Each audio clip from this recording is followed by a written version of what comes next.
Good morning, everyone. Andrew Douglas in the Action News 5 digital desk. It's 7 o'clock straight up on a Thursday. It's July 20th. And guess what? We are expecting another day with hot and humid conditions out there and triple-digit heat expected later today. Meteorologist Patrick Ellis has been following the forecast for us all week long. And Patrick, you know, earlier this morning we get in, it's 81 degrees right now, and it really did feel like that humidity was just blanketing us when we get out this morning.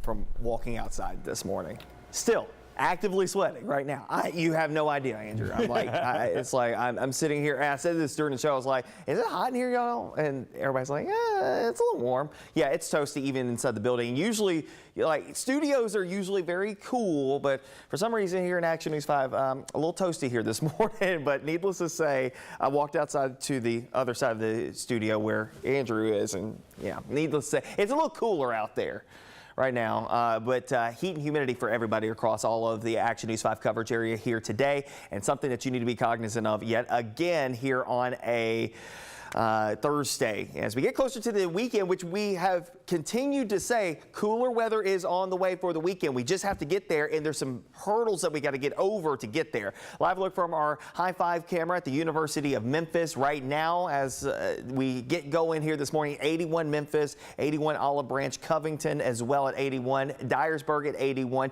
You get the idea. You are steaming this morning, Mid-South, and we are going to be talking about some disrespectful levels of heat again today. 95, the average high temperature. Some spots will run lower 90s this afternoon. Some spots in the upper 90s. So really the range is between about 92 to about 97 degrees this afternoon with high heat stress, especially for areas in the northwest Mississippi Delta and east central portions of Arkansas. As you'll notice here on the hour-by-hour feels like forecast. Get closer to lunchtime, it'll feel closer to about 105 here in Metro Memphis. And then down to the south, you see some of these numbers here. Tunica, 115 at 4 o'clock this afternoon. 112 Marianna, 111 in Helena, West Helena, 113 at Clarksdale, 112 in Marks. So you get the idea. There's a lot of spots here that will be cresting in that higher than normal range here. And again, 110 to 115 from Cross County down south all the way to Phillips and Lee County, out towards Coahoma, Quitman, and Tunica counties. Western DeSoto County, I would add in that too. Again, it's going to be the Delta locations that really get steam in here today.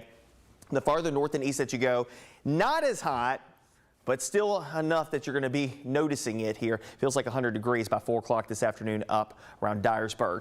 First alert Doppler radar. We've been tracking a couple showers just outside of the Action News 5 coverage area down to the south and also out to the north of us outside of the Action News 5 coverage area. This cluster of storms, remember this trek here, you see more storms out to the east of Nashville, out along the Cumberland Plateau. And you've got another cluster of storms here. This is the general trend here. These storms will follow the same train track here later on today. And unfortunately for folks who live in Mayfield, Kentucky, who got inundated with about 12, 13, 14 inches of rainfall just yesterday, this may be coming down the pipeline for them later on today. For us, we may get clipped by this just ever so slightly.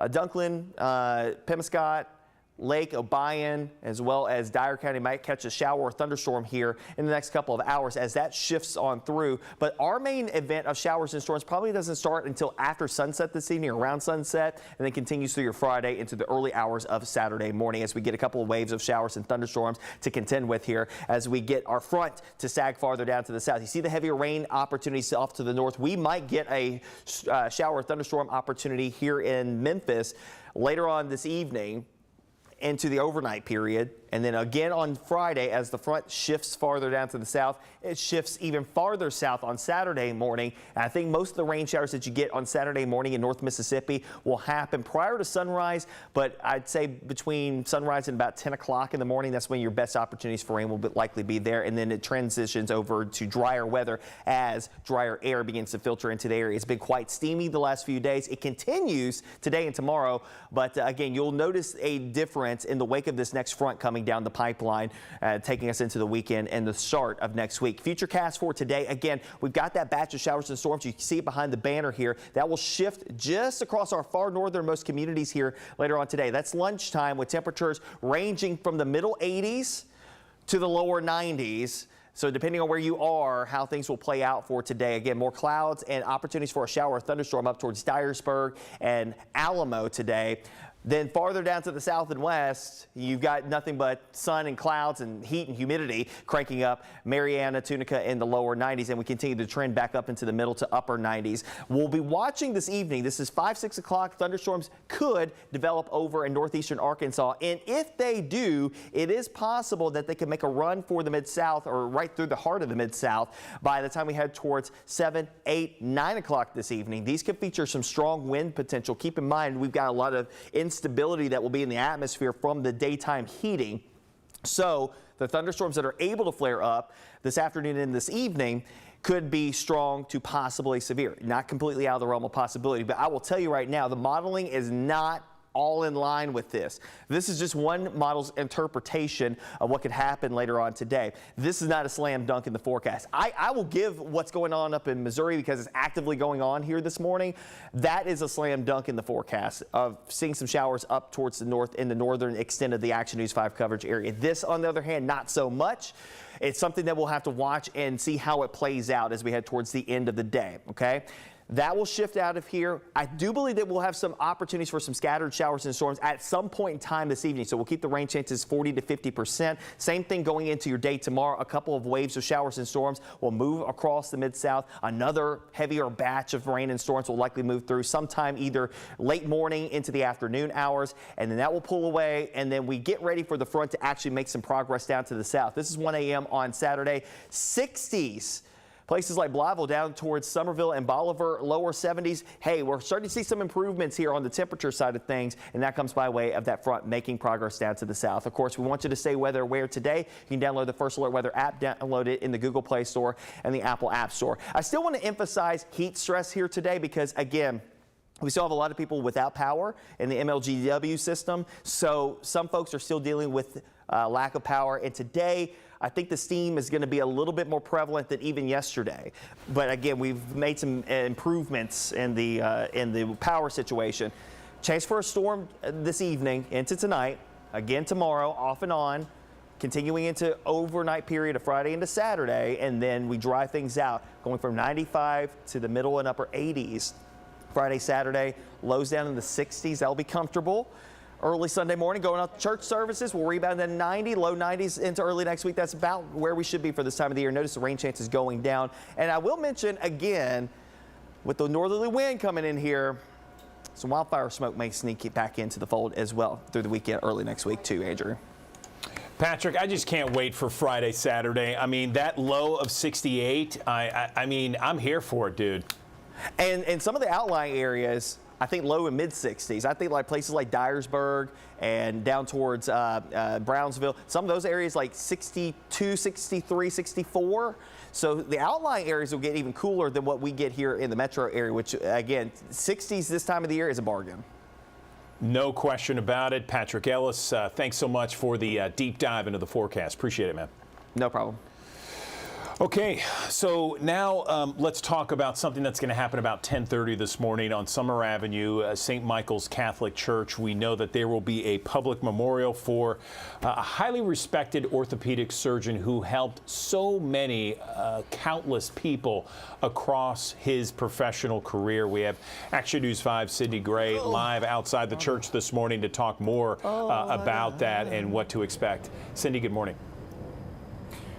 Good morning to you, Andrew. We are outside of that church, St. Michael's, on Summer, as you mentioned, and it is all for Dr. Benjamin Mock. This is where people are going to be coming later this morning to pay their respects, to honor him, and to celebrate his life. It's going to be a public memorial for Dr. Mock. And so we know that he was a well-respected orthopedic surgeon in the Memphis area, and he had been working at the Campbell Clinic in Collierville since about 2012. So he was raised in West Tennessee, and he was a basketball star star and described as being outgoing and very genuine to everyone who encountered him.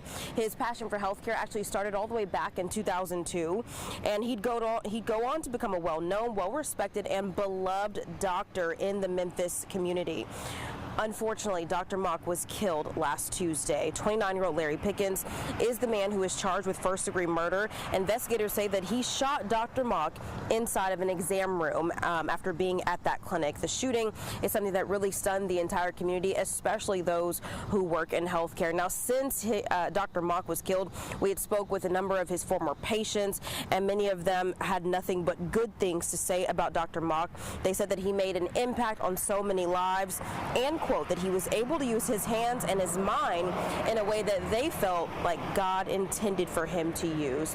So really someone who has just had a tremendous impact on this community, folks in Memphis and Collierville, even working with Le Bonheur Children's at one point. We also know that he is going to be Dr. Mock is leaving behind a wife of nearly 20 years. He also has 2 small children, a son and a daughter. Going to be a very difficult day, a very difficult few weeks for his family, his friends, and for all of those who knew him. But as we mentioned, that memorial service is happening here today at 10:30 at St. Michael's Catholic Church. And as a reminder for folks who do attend the Campbell Clinics across the metro area, all of those locations will be closed today in honor of Dr. Mock. I'm live in Berkeley, Sydney Gray. Back to you, Andrew. Okay, Cindy, thank you very much. We appreciate your reporting this morning. Let's now talk about this breaking news that we had on Action News 5 early this morning at about 6:30 or so. A Millington fire here. The fire department, Shelby County, called and investigating this house fire. They responded to flames on Walsh Road. This is just off of Woodstock Cuba Road early this morning. No one was inside. We understand that the house was certainly occupied, but no one was home at the time. We heard from a neighbor who was able to talk with us about what he saw. Live here in Millington. Yes. Right next door to the fire. Tell me what you saw, what you smelled. I woke up, I thought it was thunder around like 6. My dad woke us up saying there was a fire. We got up and came out here. Almost was a wildfire, but the firefighters got out here and did their job luckily and got it down, as y'all see. Yeah. It's an older couple live next door. They was gone, moving out. They didn't have no power at all or anything. And y'all said y'all know the couple. They just borrowed your dad's trailer. What do you know about them? They kind of nice. The man, he pick around in the yard. We kind of friendly, go fishing here, feed the dogs, ride the horses. They're kind of nice couple, so for this to happen to them, I feel very bad for them. Okay, and so that was a neighbor there talking about this Millington house fire that happened earlier this morning. Older couple living in that home. They weren't there at the time of the fire, so a bit of good news there. No injuries being reported at this time. We'll continue to update you. We do have a story posted right now on our website. Just go to actionnews5.com. You should see this on our homepage. You can see the title right there, Shelby County Fire Department investigating a house fire in Millington. Let's move on right now to the power outages and the restoration efforts. I want to show you this. This is the outage map that we've been following for quite some time here. It is now down to 39,851, so just under 40,000 homes and businesses in the Memphis Shelby County area currently do not have power. So that is down considerably from the more than 112,000 after the storm back on Tuesday. Now, bit of good news. Upper left-hand corner, you see more than 90,000 MLGW customers do have power this morning, but that doesn't really help any of these people in the red squares that are currently without power. You can see it stretches from Germantown and East Memphis all the way up to parts of Frazier, and then there are some parts of Midtown and downtown as well. So that is certainly something that we are following. In addition to that, it's really kind of a case of deja vu for so many, hearing the same song and dance from 3 weeks ago. MLGW CEO Doug McGowan says he's listening to the infrastructure concerns. I know it's frustrating right now. I've said that 14 days ago that it was frustrating, and I understand that. I feel it personally. But please hang in there. I made a commitment that we will make it better. And again, as we said, just under 40,000 homes and businesses without power. As you can see, utility crews, even on my way in this morning, very early in the morning, there were crews working to get power restored as quickly as possible. MLGW expecting to provide an update on restoration efforts later today at noon. Okay, so we know that heat and the hot triple-digit heat is one of the big stories that we are dealing with here in Memphis and the Mid-South. It's really been in the 90s since Sunday, and we've had heat advisories every day this week. It continues today. And joining me now to talk about ways to just kind of deal with the HVAC in your home is Mark Davison. He's the program chair for the HVAC program at Remington College. Mark, thanks for joining us this morning. How are you? Are you staying cool? Yes, sir. Thanks for having me. Staying cool as I can be. Good. I have to admit this. My AC went out Monday night, and it was awful. We had to do one of those emergency calls. We had someone come by, and they ended up fixing it late at night. But it is something that we're all just kind of terrified with when we have triple-digit heat. Let's talk about some basic maintenance ideas and advice that you could give some people out there just to make sure that, when it comes to this type of heat, our HVAC system is working as best as it can be. Yes, sir. I recommend that everybody schedule a tune-up with a professional service company. I would say starting in March to get ahead of the heat. It typically doesn't get this hot until July, but it is really painful when you have that emergency breakdown in the middle of the night, which could have been prevented if you schedule a March tune-up. A lot of companies tend to run specials in March to, have the early bird special to get parts serviced and, get your system washed and clean, because cleanliness is next to godliness when it comes down to your AC system. So that's one thing you can do. You can also make sure that you don't have vegetation around your air conditioning system, as that can prevent the swirling air currents around it from escaping. Your system outside needs to be able to breathe. So you need to make sure you keep the vegetation away from the system. And also, if you have a side discharge system, if you're planting bushes or roses, that can kill the roses.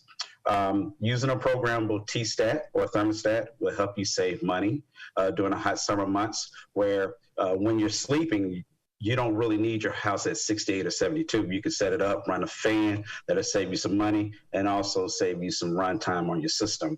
And a lot of people don't know, you need to have the insulation in your attic inspected. Insulation provides a thermal barrier between the home and the sun due to the radiation. And if you have weak insulation in your home, that's going to increase your energy usage.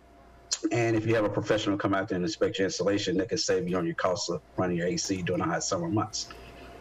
Mark, I want to jump in there because that's something that's interesting. I want to get to those energy saving tricks and specifically what you just said, because I've been in my attic from time to time looking at various things. Of course, that's where you store a lot of stuff, and I never know if my insulation is at the right level, if I should put more in. Is there just kind of an easy way to figure out if your insulation's at a good level, a good situation, or perhaps you need more, or what? Well, there's really no such thing as too much insulation in a home. The more you have, the less heat will intrude in your home. So if you go upstairs and you have the rolled insulation and if it's that pink puffy type, if it's dirty and heavy, it's time to get some new insulation. And what a lot of people can do, they can go to the big box store and buy the newspaper insulation where they can blow it in their attic, and that can help achieve savings. And that will help eliminate a lot of the heat that's leaving the attic to come into your space. And also on top of that, you can also invest in turbo fans for your attic to help eliminate a lot of that heat that's trapped in your attic. Because if you've been in your attic during the summertime trying to get something, you know how hot it can be. So putting the little whirly birds or the turbo fans at the top will help some of that heat vent out, and that can also increase your savings as well. That's good advice right there. And so, for example, if I were to put some of that insulation back into the home, generally, and I know it's a ballpark figure and I'm putting you on the spot, how much could you save in your energy bill? I mean, is it something minimal, 5-10%, or is it something maybe greater, 30%, if you were to add more insulation in your home? If you add more insulation, like the newspaper blown insulation, I would say cover as much of the wooden joist as possible. And also the rafters, they have like the foam insulation that you can spray up there or have a company come up there and spray for you. And I would say on each month, you probably could save an additional 5 to 10% on your light bill. And also you have to worry about during the wintertime as well, as you don't want your heat to escape your home during the wintertime. So it also gives you some benefit in the winter because you have the fuel costs or the energy costs as well. So insulation will help save you money in the winter and in the summer. What about air filters? A lot of people talk about air filters, making sure they're changed, and I get that, but is that really an energy saving tip, or is that just, the quality of air? It's an energy saving tip and quality of air because you're going to be in your home for quite a bit. And not only does it clean your air, because sometimes we have little kids or we may have our parents staying with us who are a little bit more susceptible to allergies. You want to keep the air clean. And a lot of people don't understand you have a cooling coil in there that's responsible for removing the heat from your home. And if that coil is clogged up due to lack of filtration, to remove that part and clean it to put it back, right now that can cost close to $1,000 to get that clean. And all you have to do is just keep your filters clean, change your filters out. I'm old school. I still like to change my filters out once a month. So if you keep the filters changed, they have different types of filters. You have the pleated filters. You can get the electrostatic filters.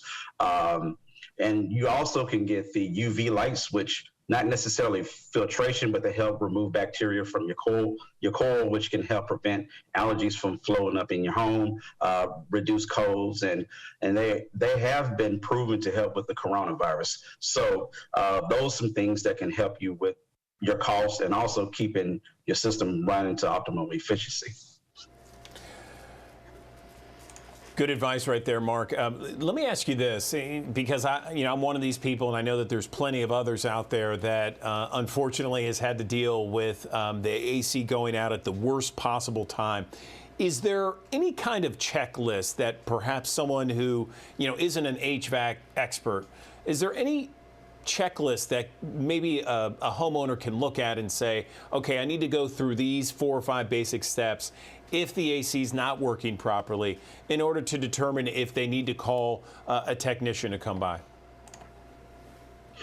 One of the easiest things to do is to go outside. If you suspect your air conditioning system not performing, go outside where the fan is turning. If you do not feel any heat coming from that fan, a lot of times that means that the outdoor compressor is not running. It's time to call a professional. If you go to the lines that are insulated on the outside, you're going to have a line that's insulated and a line that's not. And if that line doesn't feel cool during the summertime, it's time to call a professional. And let's see what else.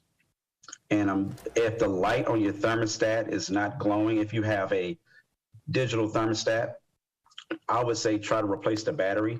A lot of times people will have the same battery in the thermostat that they had 10 years ago and then start to corrode. If you clean that corrosion off, that could avoid a service call. But the main thing is just to make sure you have that technician coming out.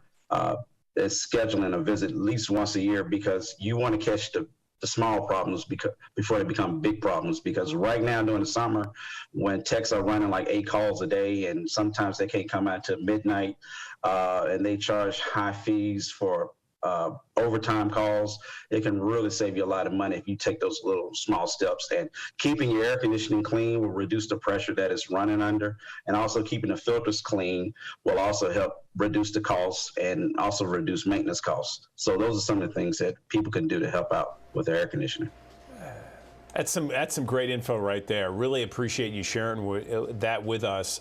Anything else we can touch on that you wanted to say about ways that people can save with their HVAC system this summer? I'm a big fan of programmable thermostats. They have all type of thermostats out.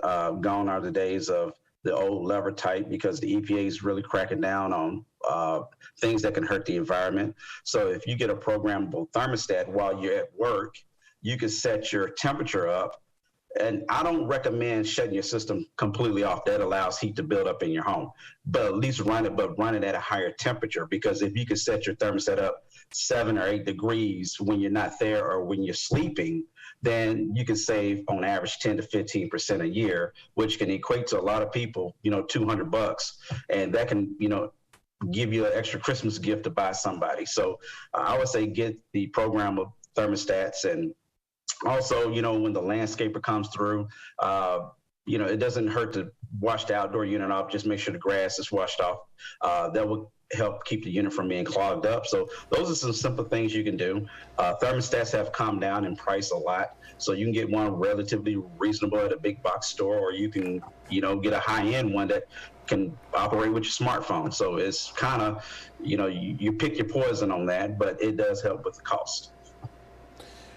Mark Davison, program chair for Remington College HVAC program. Great stuff here, man. I mean, I think we're taking notes as you continue to give some great tips and some great advice, not only how to save energy, but to make sure your HVAC's running in tip-top shape. We appreciate you joining us. Thanks so very much.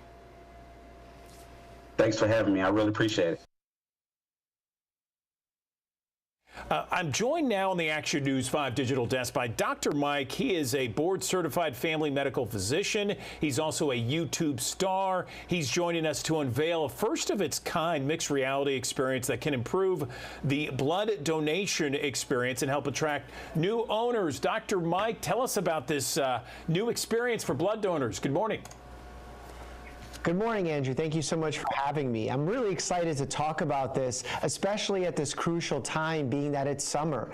This is actually a time where we unfortunately see a drop-off in blood donations. People tend to take vacations and breaks, and while as a doctor, I actually recommend folks to take a vacation. It's good for one's health. I don't recommend people give up blood donations and take a vacation from blood donations.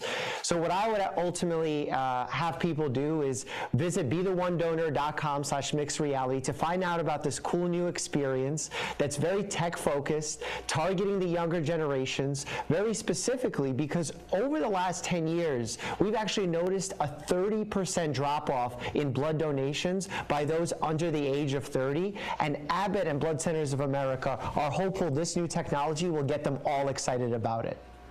So tell me about this new technology. Is this like a virtual reality thing? What is it? Yeah, Andrew, so basically it's like a virtual reality headset, but it's a mixed reality headset. So the difference is you're still aware of your surroundings. We're able to still monitor you. The staff at the blood donation center will be able to see how you're responding to the blood donation process because we want to keep it safe. And this not only keeps it safe, but also makes it more immersive, more fun, perhaps distracts you a little bit throughout the process. And I've tried this as a tech nerd. I totally geeked out about it. I had a great time using this tech, and I really encourage everyone at home to check it out as well. So, Dr. Mike, let me ask you this, because I always hear this from certain people, but, I've never had any confirmation, but being that you're a physician, I'll ask you, isn't it healthy for your body to give blood from time to time, because then you have to create your own blood and replenishing your own blood supply? Doesn't that overall help your overall health? Andrew, the way that I'll say it is that there's definitely documented proof that when you're helping others in your community and you give back, that's healthy from a mental health standpoint. And we don't talk enough about the mental health standpoint in our country. So that's the biggest reason why I recommend it. The second biggest reason is that you're actually helping those in your community, because we actually need these blood donation products every 2 seconds for those involved in burns, accidents, traumas, undergoing cancer treatment, pregnancy. So I very much encourage not only to help yourself, but also to help those in your community. So if someone wants to donate blood, they see this mixed reality, how do they get a chance to do that while they give blood? All they have to do is visit BeTheOneDonor.com/mixedreality to learn more. The Blood Centers of America are going to be consistently adding new locations where they're doing this mixed reality experience. And I'll tell you this, Andrew, people who have done it, we've actually tested this last year in 2022. They had a 9 out of 10 individuals said that they thought this was a positive experience, and more than 9 out of 10 of them said that they enjoyed it so much they wanted their next blood donation to include this mixed reality experience as well. Okay, very timely. World Blood Donor Day, June 14th. Dr. Mike, appreciate your time this morning. Thanks very much. Andrew, thank you so much, and as always, stay happy and healthy. Guess what? We are expecting another day with hot and humid conditions out there and triple-digit heat expected later today. Meteorologist Patrick Ellis has been following the forecast for us all week long. And Patrick, you know, earlier this morning we get in, it's 81 degrees right now, and it really did feel like that humidity was just blanketing us when we get out this morning.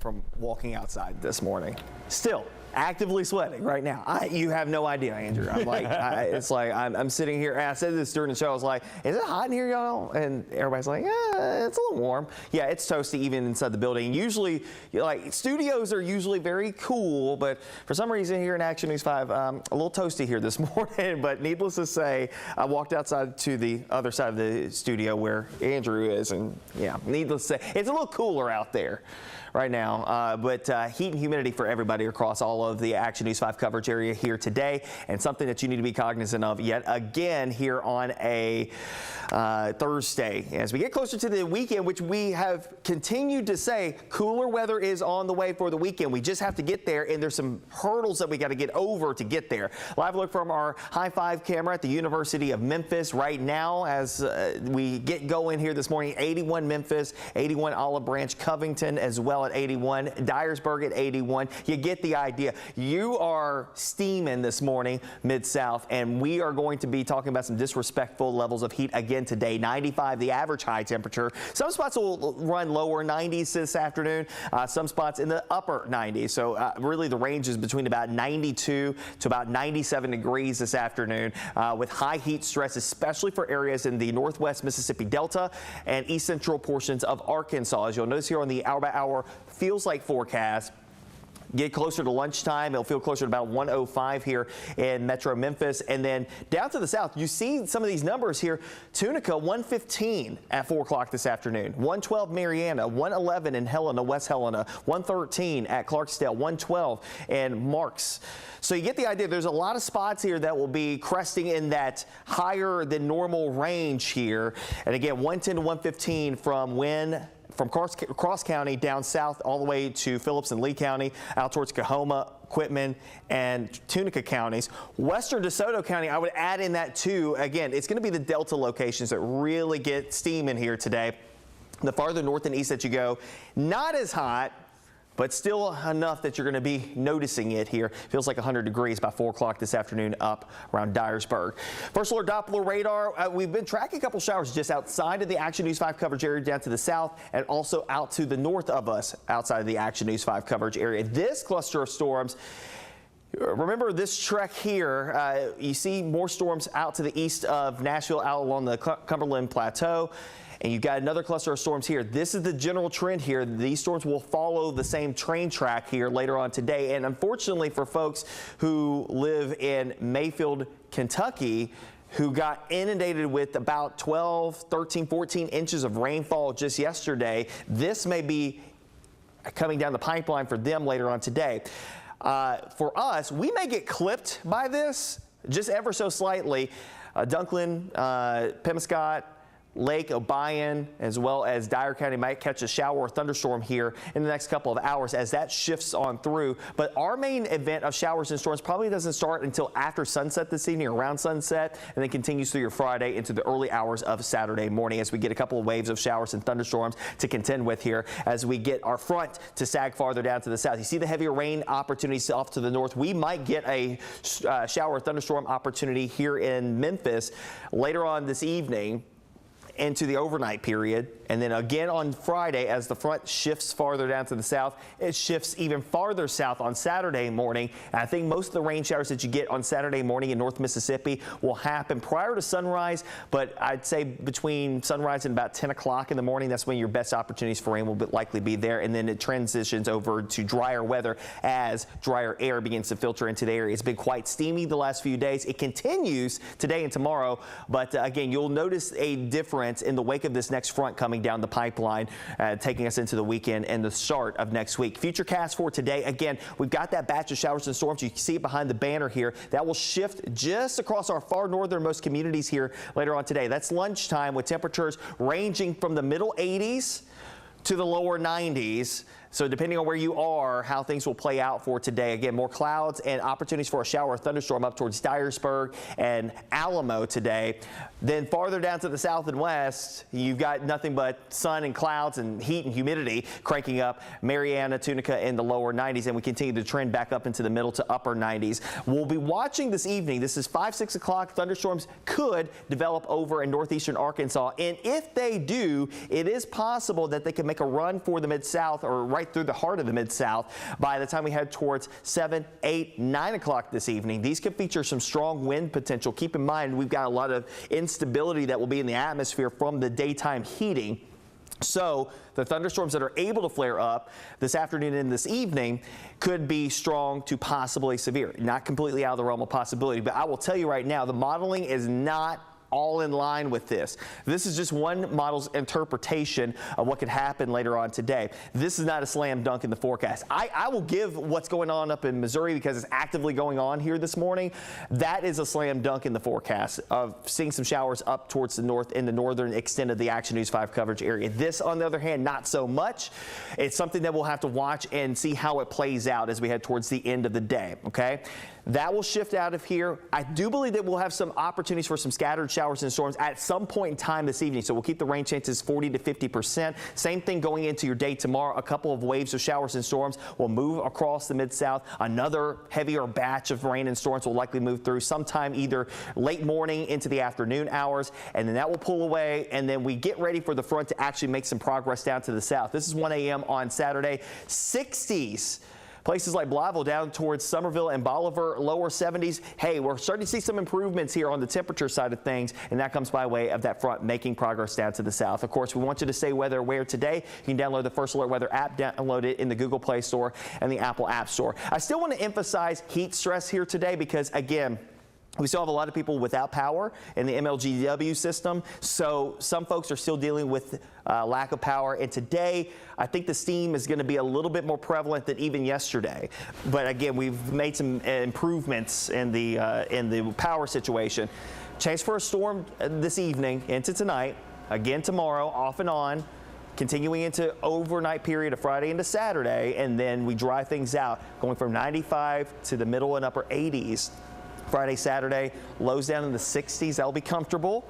Early Sunday morning, going out to church services, we'll rebound to 90, low 90s into early next week. That's about where we should be for this time of the year. Notice the rain chances going down. And I will mention again, with the northerly wind coming in here, some wildfire smoke may sneak back into the fold as well through the weekend, early next week too, Andrew.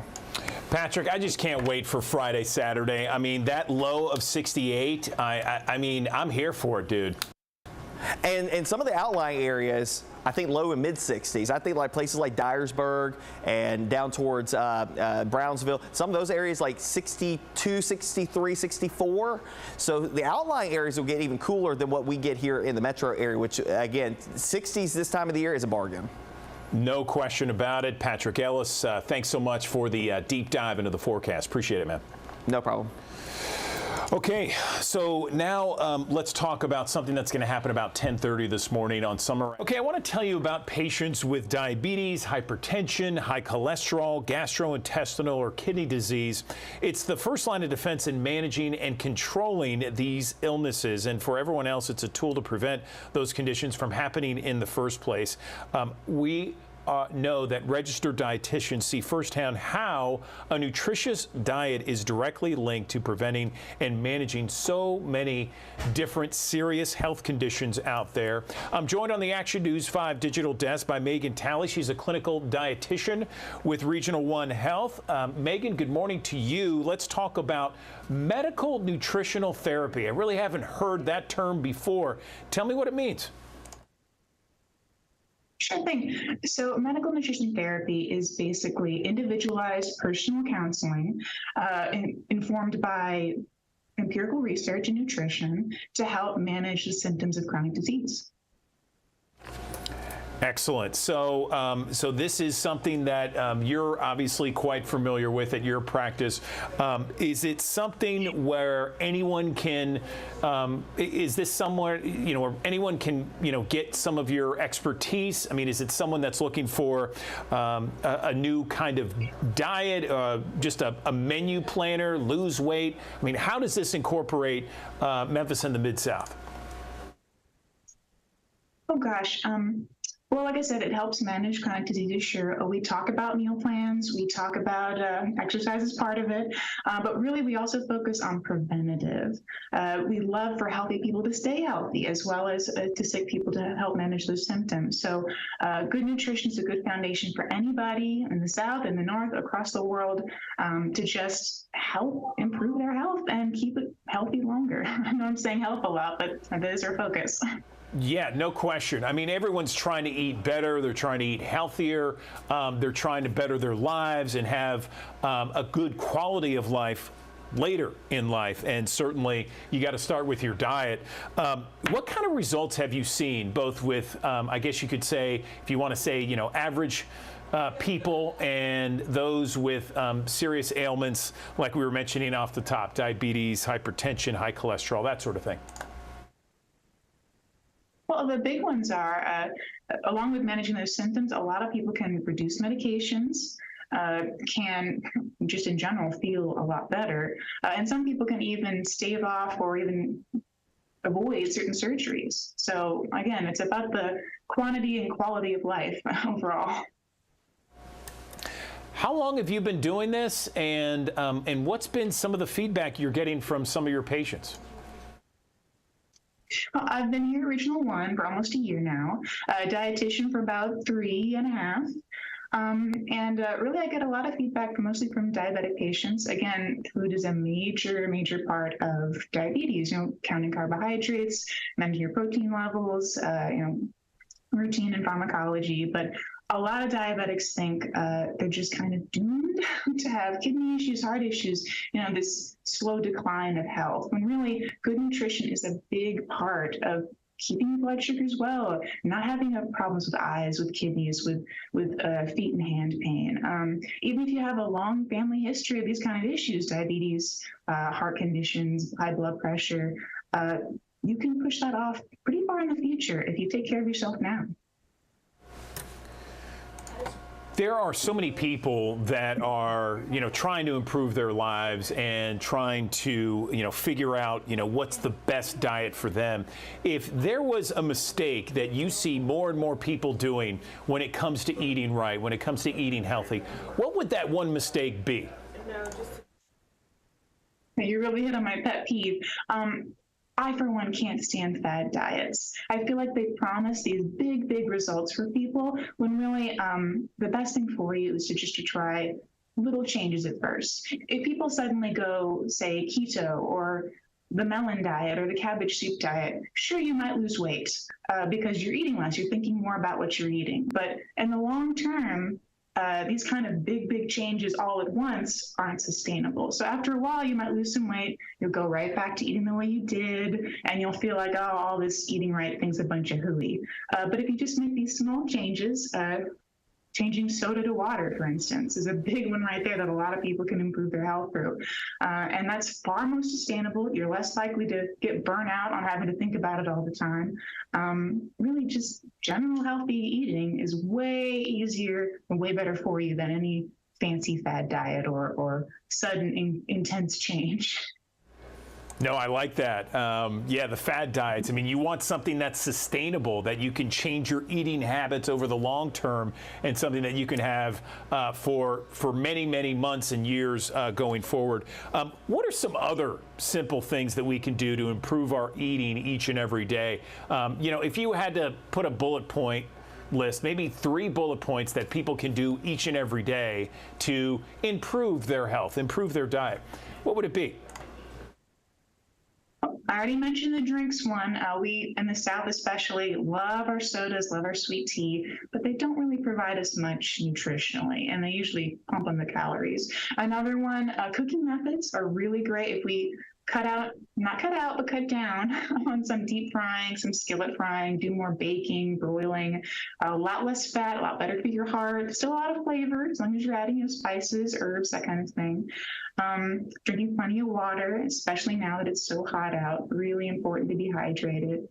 And of course, colors. If your plate is mostly white, beige, brown, you're missing out on a lot of great vitamins and minerals. You know, add some green, some red, some yellow, some purple. It's all something your body craves.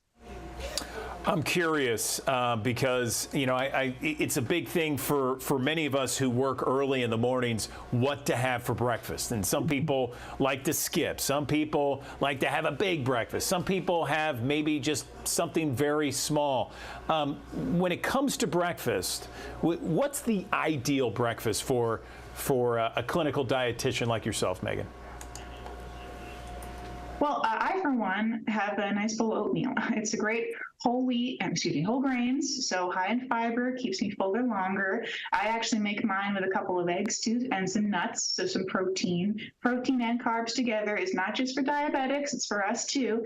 Carbs give us ready-to-eat energy that's quick to digest and gets us going. But protein helps us stay less hungry longer. It gives us more, and of course helps build muscle too. If we're like having to walk a lot, I walk a lot at my job, so I need the extra. And I can usually make a big batch of it in the beginning of the week, eat off it as I'm heading out the door. So that's a good one. Or baked oatmeal is even better choice if you want to be eating it literally as you walk out the door. You know, I can talk about healthy eating and diets and that sort of thing forever, but I won't. But I just want to open this up to you and just offer any other tips that you would like the Memphis and Mid-South area to know about. We have thousands of viewers that watch us each and every morning, Megan. I just want to, you know, anything else we haven't touched on that you feel is important when it comes to healthy eating, breakfast, lunch, or dinner? Sure. Well, really, I could give you a bunch of little bits, but just making that first step. I know it seems like a lot, changing the way you can eat. It can seem really daunting, trying to get healthier. People want to lose weight, you know, improve their lab values, that kind of thing. And really, it's just that first step that's important. And that's what we talk about in counseling. We know that the first step comes from you. We give you the education, the tools, and kind of the path to go by to help reach that goal of yours, whatever your goal may be. You know, it's all about you.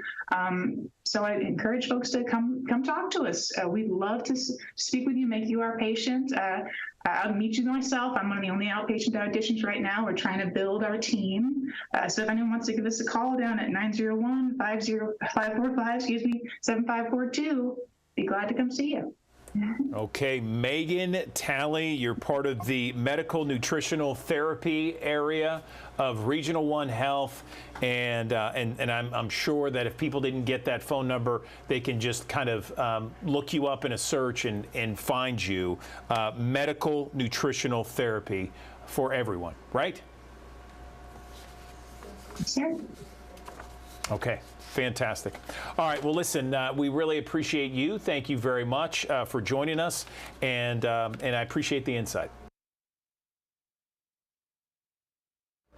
Good morning, everyone. Andrew Douglas here in the Action News 5 digital desk. You know, the late Paul Newman, man, he was extraordinary. And one of the things that he set up before he died was that he envisioned a camp, like a summer camp, where kids living with serious and life-limiting medical conditions could break away from the everyday challenge and just have some fun. In his words, raise a little hell. And Serious Fun Children's Network is doing just that. It's a network of medical specialists specialty camps all across the world, 30 camps and programs that's delivered more than 1.7 million life-changing camp experiences to these kids that have more than 50 medical conditions in their families, and it's free of charge. Let's bring in a couple of people here who can talk more about these camps. I'm joined now by Blake Marr, the CEO of Serious Fun Children's Network, and Matt DeCamera, Executive Director of Rite Aid Healthy Futures. Gentlemen, good morning. Tell us how the Serious Fun camp experience is different from other camps out there. It sounds like it's doing amazing things. Good morning. Yeah, good morning, Andrew. Thank you. You know, as you indicated, we Serious Fun camp experiences are provided for children with over 130 medical conditions, and it's all free of charge to the children and their families. It's one of those powerful experiences that it's not just about their time at camp, but it's about what they take out into their lives and how it changes their lives. From our alumni campers, over 80% of them say that camp is one of those experiences that really impacts how they live their lives every day. And that's around things like their willingness to try new things, their appreciation of diversity, their compassion and empathy, their self-confidence and perseverance. You know, camp, it impacts them and makes a difference in so many ways for their entire lives. It sounds fantastic. It sounds like a perfect place. Of course, we have St. Jude Children's Research Hospital here in Memphis, Blake, and I understand it is just an amazing place. When I go there, I'm just amazed at the kind of care that these children have who have these diseases like cancer, trying to fight through it all. Why is it so important to have these kind of camps out there? And I understand you have people from all across America, very diverse backgrounds. Absolutely. We have, 9 camps in the U.S. and, our founder, Paul Newman, I think said it well when he acknowledged that these childhood illnesses, they don't know boundaries. They don't discriminate. They affect people from every part of life. And while our kids may have in common their medical condition, they're from all kinds of different experiences and backgrounds, as are our volunteers and our staff. And so that creates this really beautiful microcosm at camp, where campers feel safe, they feel seen, they have a sense of belonging, and that's really powerful. And I think that generosity and kindness that they generate at camp is something that we could all benefit from bringing into our daily adult lives. Yeah, I agree 100%. Matt, I want to ask you a question. What can you tell us between this partnership with, the Serious Fun and Rite Aid Healthy Futures? How does that benefit the children involved? Absolutely. So Rite Aid Healthy Futures strives to empower children and strengthen communities every day by advancing equity and opportunity for kids, especially those who face daunting realities in life. And the partnership with Serious Fun Children's Network is so important because it puts a caring community around children, as Blake mentioned, with serious medical conditions. And that provides a much needed sense of belonging and hope for children who spend far too much time in hospitals and in doctors' offices. And the beauty as well of Serious Fun camps is that it draws children and families from diverse backgrounds and locations and experiences, creating inclusive communities and lasting moments, while always anchored, of course, in childhood laughter and fun. So it's just really critical, kind of the power and value of it for these kids and families. We have thousands of people watching us each and every morning here, and mainly the people that are watching us are from the West Tennessee, North Mississippi, Eastern Arkansas area, around the Memphis coverage area. Are there any of the camps that are close by? We've got camps in Ohio, California, in Michigan. Those are probably the closest camps, North Carolina. And so we're always serving children from different corridors and regions of our geographies in the U.S. So, we're always open to campers coming to our camps. Any place where people can get more information about your camps? Yeah, we encourage people to visit seriousfun.org. Or they can visit riteaidhealthyfutures.org to learn more as well. All right, gentlemen, appreciate your time this morning. Thanks so much for everything that you're doing to help so many kids out there. Thank you for having us. Okay, Andrew Douglas back here in the Action News 5 digital desk. Would it surprise you that only 1/3 of teens say their family regularly talks about investing? It doesn't surprise me. I'm a father of 2 teenagers, and I'm always wondering why the school system does not talk about investing more often. In fact, my son, who's going into his senior year, told me specifically, Dad, I need to learn more about this stuff. So let's talk about teens and investing right now. It's a very important issue. I'm joined now by John Boroff. He's the VP of Youth Investing with Fidelity Investments. Good morning, John. How are you? Doing well. Thanks for having me. Yeah, so I'm trying to figure this out. Why do we not talk about investing with our teenagers, not only in the classroom, but outside of the classroom as well? It just seems like something we don't talk about. There's so many other things that we talk about other than investing, which is so important and certainly a life skill. Yeah, money conversations can be difficult for a lot of different reasons. But when it comes to parents talking to their teens, it can be things like, parents don't want to burden their teens with too much information, especially if they've had any sort of financial difficulty. Or it could be that parents aren't fully confident in their own skill set and their ability to pass on good money habits. It's one of the reasons that at Fidelity Investments, we've focused so much attention on creating educational materials that are specifically designed for teens and their parents. And it's also why last year when we launched the Fidelity Youth Account, which is a saving, spending, and investing account for teens, we made sure that parents had the ability to monitor activity in the account. And what that does is that anytime something happens in the account, it's another opportunity for a family conversation around money. And we've seen again and again that when families are talking about money, they have better outcomes and more confidence. Where do you begin? So let's say our viewers are watching right now and they're like, hey, you know what? I want to get things going with my teen or my preteen, what have you. What would you recommend in terms of beginning that conversation and actually beginning investing? Yeah, it's really important to start that conversation, and it can be hard. But something to remember is that it's not important that you know everything. It can be a really interesting exercise to go through with your teen and learn together. A great place to start is by talking about their goals. So, whether it's a short-term goal like saving for a pair of shoes or something a little further out like saving for a first vehicle, figure out what the goals are, come up with a plan to achieve them, and then monitor your progress against that plan. And that's where something like the Fidelity Youth Account can come into play as well. It's a great place to access educational materials, talk about what you've learned and how you're going to put it to use, whether that be researching investment options or just looking at debit card transactions and coming up with a smart spending plan, or actually taking the step and going ahead and starting to purchase securities. For a limited time, if you find that something like the Fidelity Youth Account is right for you, your teen might be eligible for a $50 deposit from Fidelity Investments to get started. And there are some conditions that apply, but there are no fees or costs associated with the account for you or your teen. That sounds fantastic. Let's talk a little bit about the gender gap here, because we've talked about it here on the digital desk that sometimes boys are more apt to be investing a little bit earlier than girls. Where do you stand on this, and how do we fix it? Yeah, unfortunately, the study did show that teen girls reported having fewer family conversations around money and investing specifically, and consequently, they had lower levels of confidence, and they were more likely to feel that investing was out of reach for them. Where teen girls were strong was on saving and spending. And surprisingly, they were actually more aware than boys that teens are able to trade stocks. But really, the big takeaway from the gender part of our study is that it's really important to have financial conversations with the teen girls that are in your life, because those conversations are going to be the things that start to close that confidence gap and make sure it doesn't extend to the next generation.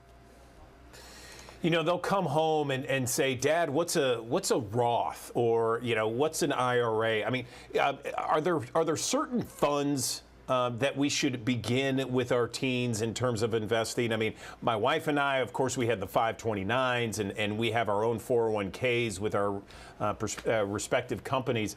Where do we begin with teens? When let's talk specifics.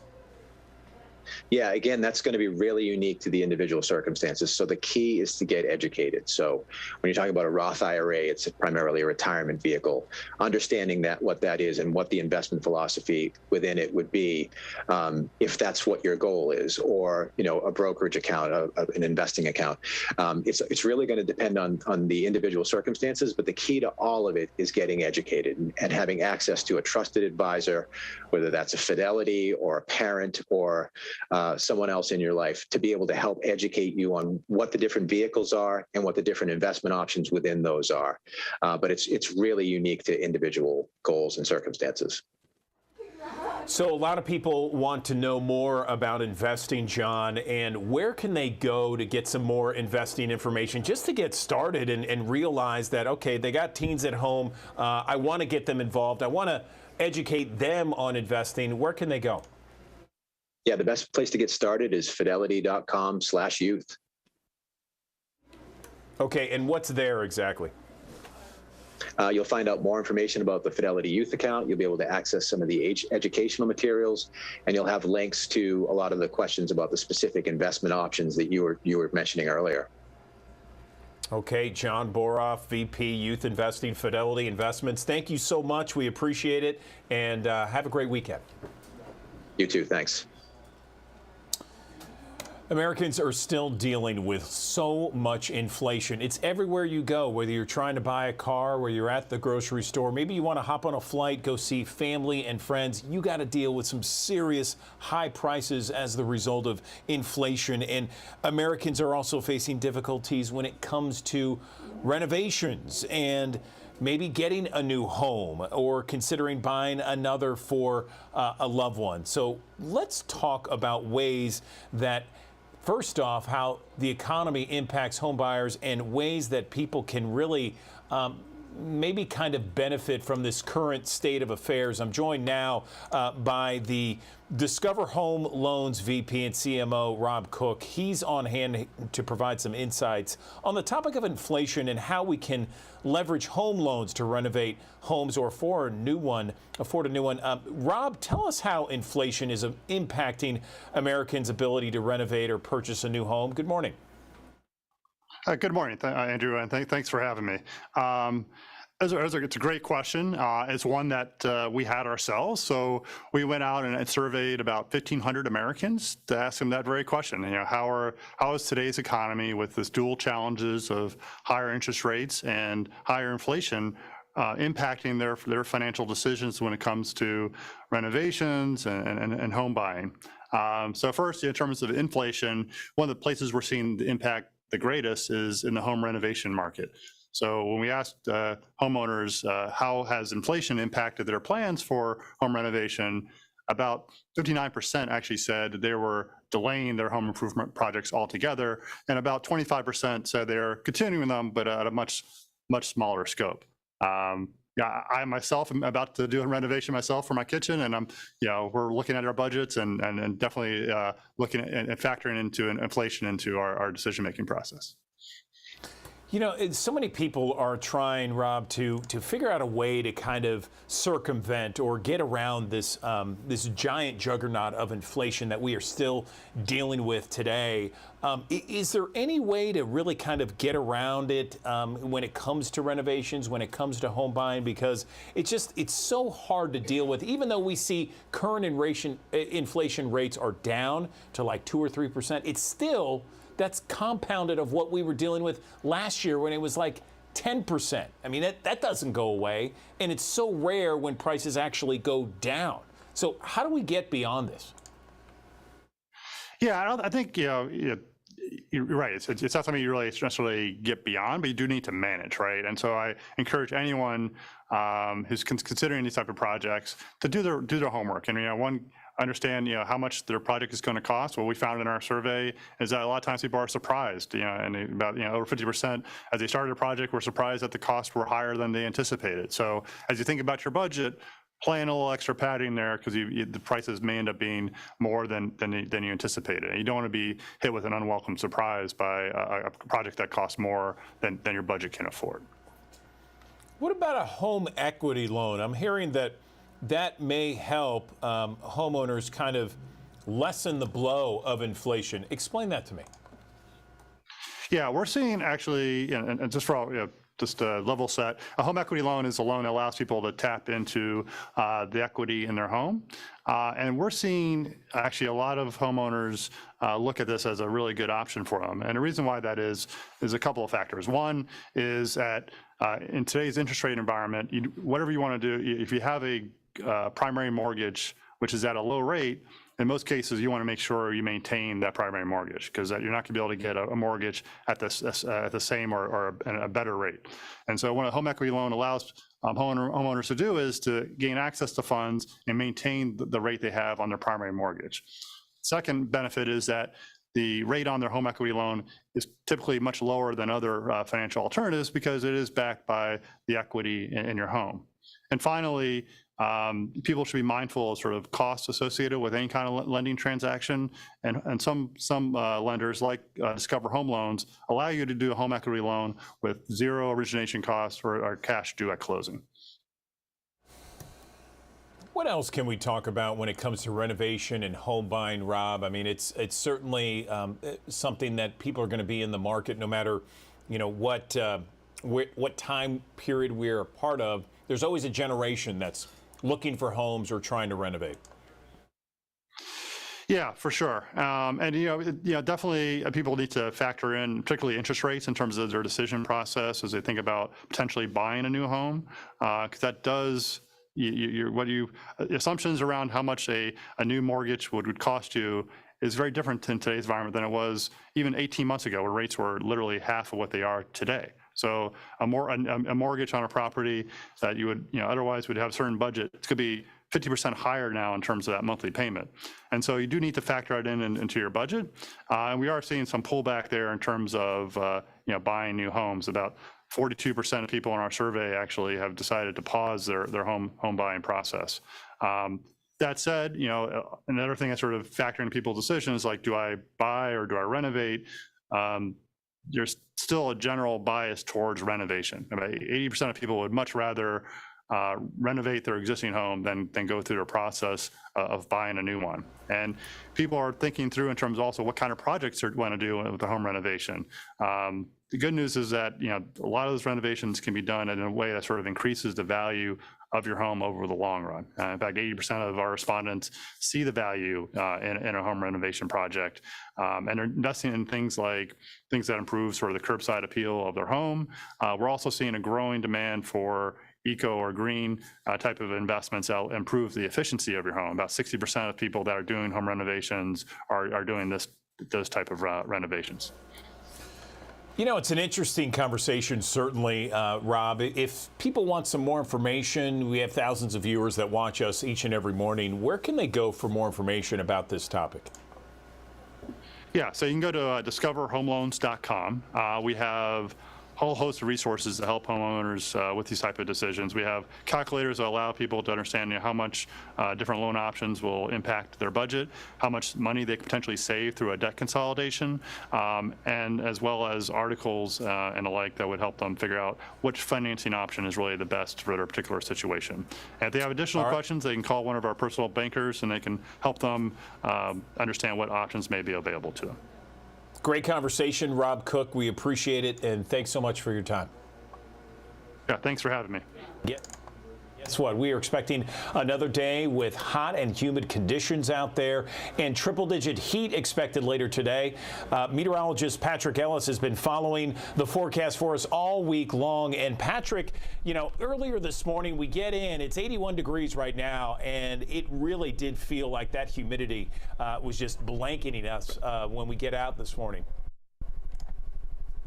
From walking outside this morning, still actively sweating right now. You have no idea, Andrew. I'm like, I'm sitting here, and I said this during the show. I was like, "Is it hot in here, y'all?" And everybody's like, "Yeah, it's a little warm." Yeah, it's toasty even inside the building. Usually, studios are usually very cool, but for some reason here in Action News 5, a little toasty here this morning. But needless to say, I walked outside to the other side of the studio where Andrew is, and yeah, needless to say, it's a little cooler out there right now. But heat and humidity for everybody across all all of the Action News 5 coverage area here today, and something that you need to be cognizant of yet again here on a Thursday. As we get closer to the weekend, which we have continued to say, cooler weather is on the way for the weekend. We just have to get there, and there's some hurdles that we got to get over to get there. Live look from our High 5 camera at the University of Memphis right now as we get going here this morning. 81 Memphis, 81 Olive Branch, Covington as well at 81, Dyersburg at 81. You get the idea. You are steaming this morning, Mid-South, and we are going to be talking about some disrespectful levels of heat again today. 95, the average high temperature. Some spots will run lower 90s this afternoon, some spots in the upper 90s. So really the range is between about 92 to about 97 degrees this afternoon with high heat stress, especially for areas in the northwest Mississippi Delta and east central portions of Arkansas. As you'll notice here on the hour-by-hour feels like forecast, get closer to lunchtime, it'll feel closer to about 105 here in Metro Memphis. And then down to the south, you see some of these numbers here. Tunica, 115 at 4 o'clock this afternoon. 112 Marianna, 111 in Helena, West Helena, 113 at Clarksdale, 112 in Marks. So you get the idea. There's a lot of spots here that will be cresting in that higher than normal range here. And again, 110 to 115 from Cross County down south all the way to Phillips and Lee County, out towards Coahoma, Quitman, and Tunica counties. Western DeSoto County, I would add in that too. Again, it's going to be the Delta locations that really get steam in here today. The farther north and east that you go, not as hot, but still enough that you're going to be noticing it here. Feels like 100 degrees by 4 o'clock this afternoon up around Dyersburg. First alert Doppler radar. We've been tracking a couple showers just outside of the Action News 5 coverage area down to the south and also out to the north of us outside of the Action News 5 coverage area. This cluster of storms, remember this trek here, you see more storms out to the east of Nashville, out along the Cumberland Plateau. And you've got another cluster of storms here. This is the general trend here. These storms will follow the same train track here later on today. And unfortunately for folks who live in Mayfield, Kentucky, who got inundated with about 12, 13, 14 inches of rainfall just yesterday, this may be coming down the pipeline for them later on today. For us, we may get clipped by this just ever so slightly. Dunklin, Pemiscot, Lake, Obion, as well as Dyer County might catch a shower or thunderstorm here in the next couple of hours as that shifts on through. But our main event of showers and storms probably doesn't start until after sunset this evening, around sunset, and then continues through your Friday into the early hours of Saturday morning as we get a couple of waves of showers and thunderstorms to contend with here as we get our front to sag farther down to the south. You see the heavier rain opportunities off to the north. We might get a shower or thunderstorm opportunity here in Memphis later on this evening into the overnight period. And then again on Friday, as the front shifts farther down to the south, it shifts even farther south on Saturday morning. And I think most of the rain showers that you get on Saturday morning in North Mississippi will happen prior to sunrise, but I'd say between sunrise and about 10 o'clock in the morning, that's when your best opportunities for rain will likely be there. And then it transitions over to drier weather as drier air begins to filter into the area. It's been quite steamy the last few days. It continues today and tomorrow, but again, you'll notice a difference in the wake of this next front coming down the pipeline, taking us into the weekend and the start of next week. Futurecast for today, again, we've got that batch of showers and storms. You can see it behind the banner here. That will shift just across our far northernmost communities here later on today. That's lunchtime with temperatures ranging from the middle 80s to the lower 90s. So depending on where you are, how things will play out for today. Again, more clouds and opportunities for a shower or thunderstorm up towards Dyersburg and Alamo today. Then farther down to the south and west, you've got nothing but sun and clouds and heat and humidity cranking up Marianna, Tunica in the lower 90s, and we continue to trend back up into the middle to upper 90s. We'll be watching this evening. This is 5, 6 o'clock. Thunderstorms could develop over in northeastern Arkansas, and if they do, it is possible that they can make a run for the Mid-South or right through the heart of the Mid-South by the time we head towards 7, 8, 9 o'clock this evening. These could feature some strong wind potential. Keep in mind, we've got a lot of instability that will be in the atmosphere from the daytime heating. So the thunderstorms that are able to flare up this afternoon and this evening could be strong to possibly severe. Not completely out of the realm of possibility, but I will tell you right now, the modeling is not all in line with this. This is just one model's interpretation of what could happen later on today. This is not a slam dunk in the forecast. I will give what's going on up in Missouri because it's actively going on here this morning. That is a slam dunk in the forecast of seeing some showers up towards the north in the northern extent of the Action News 5 coverage area. This, on the other hand, not so much. It's something that we'll have to watch and see how it plays out as we head towards the end of the day, okay? That will shift out of here. I do believe that we'll have some opportunities for some scattered showers and storms at some point in time this evening. So we'll keep the rain chances 40 to 50%. Same thing going into your day tomorrow. A couple of waves of showers and storms will move across the Mid-South. Another heavier batch of rain and storms will likely move through sometime either late morning into the afternoon hours, and then that will pull away, and then we get ready for the front to actually make some progress down to the south. This is 1 a.m. on Saturday. 60s. Places like Blytheville down towards Somerville and Bolivar, lower 70s. Hey, we're starting to see some improvements here on the temperature side of things, and that comes by way of that front making progress down to the south. Of course, we want you to stay weather aware today. You can download the First Alert Weather app, download it in the Google Play Store and the Apple App Store. I still want to emphasize heat stress here today because, again, we still have a lot of people without power in the MLGW system, so some folks are still dealing with lack of power. And today, I think the steam is going to be a little bit more prevalent than even yesterday. But again, we've made some improvements in the power situation. Chance for a storm this evening into tonight, again tomorrow, off and on. Continuing into overnight period of Friday into Saturday, and then we dry things out, going from 95 to the middle and upper 80s. Friday, Saturday, lows down in the 60s. That'll be comfortable. Early Sunday morning, going out to church services, we'll rebound to 90, low 90s into early next week. That's about where we should be for this time of the year. Notice the rain chances going down. And I will mention again, with the northerly wind coming in here, some wildfire smoke may sneak back into the fold as well through the weekend, early next week too, Andrew. Patrick, I just can't wait for Friday, Saturday. I mean, that low of 68, I mean, I'm here for it, dude. And some of the outlying areas, I think low and mid 60s. I think like places like Dyersburg and down towards Brownsville, some of those areas like 62, 63, 64. So the outlying areas will get even cooler than what we get here in the metro area, which again, 60s this time of the year is a bargain. No question about it. Patrick Ellis, thanks so much for the deep dive into the forecast. Appreciate it, man. No problem. Okay. So let's take a look right now at the MLGW map as we get going here on the Action News 5 digital desk. Just refreshing it right now to see where we are in terms of the outages. We've been covering this for the last several days since this storm hit a couple of days ago. We are down to 37,801. So that is more than 91% of customers with power. So that is, we're down to about 9% of customers that do not have power. That's homes and businesses without power, only 9%. That's good news. Certainly for those 37,000, it means nothing to them. They're certainly disappointed and want to see their power restored as quickly as possible. But again, that is the latest numbers from MLGW. Looking at the map here in Shelby County, you can see it right there, 37,891. It is a story, though, when it comes to storm damage and restoration efforts. It is a story that we seem to cover constantly. And when you look at that outage map, you see the area of East Memphis certainly hit hard this go around. And really, there's no estimate right now, according to MLGW, of when power will be 100% restored. They say their priority is to restore about 17 main units, which gives power to more than 1,000 homes and businesses. But 100% restoration, well, that could take some time and perhaps go into the weekend. Bria Bolden has this update.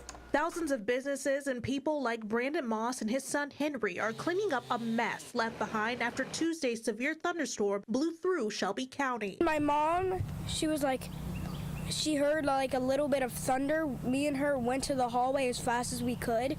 Then bang! A tree fell on their East Memphis home. They say they're lucky to be alive. I thought it was going to be like one of these cartoon cracks, but it was like not even close to that. It was so crazy. The wall was about to fall in. MLGW President and CEO Doug McGowan says, unlike June's severe storm, most of the damage this time was in urban areas of Shelby County and in areas where people have rear lot line service. Please make sure that your backyard is accessible. Please make sure our crews can get there, that you put your dogs up, and that you eliminate any other hazards there, and that you allow our folks to get back there and do their work so they can get your power on as quickly as possible. McGowan says at the height of the storm, 135,000 customers lost power Tuesday night, more than 1/4 of MLGW's customers. Wednesday night, that number has shrunk to about 10% of customers. 62 contract crews are in Shelby County along with MLGW crews working to restore power in the midst of summer heat. It's imperative that we get the work done. Our crews are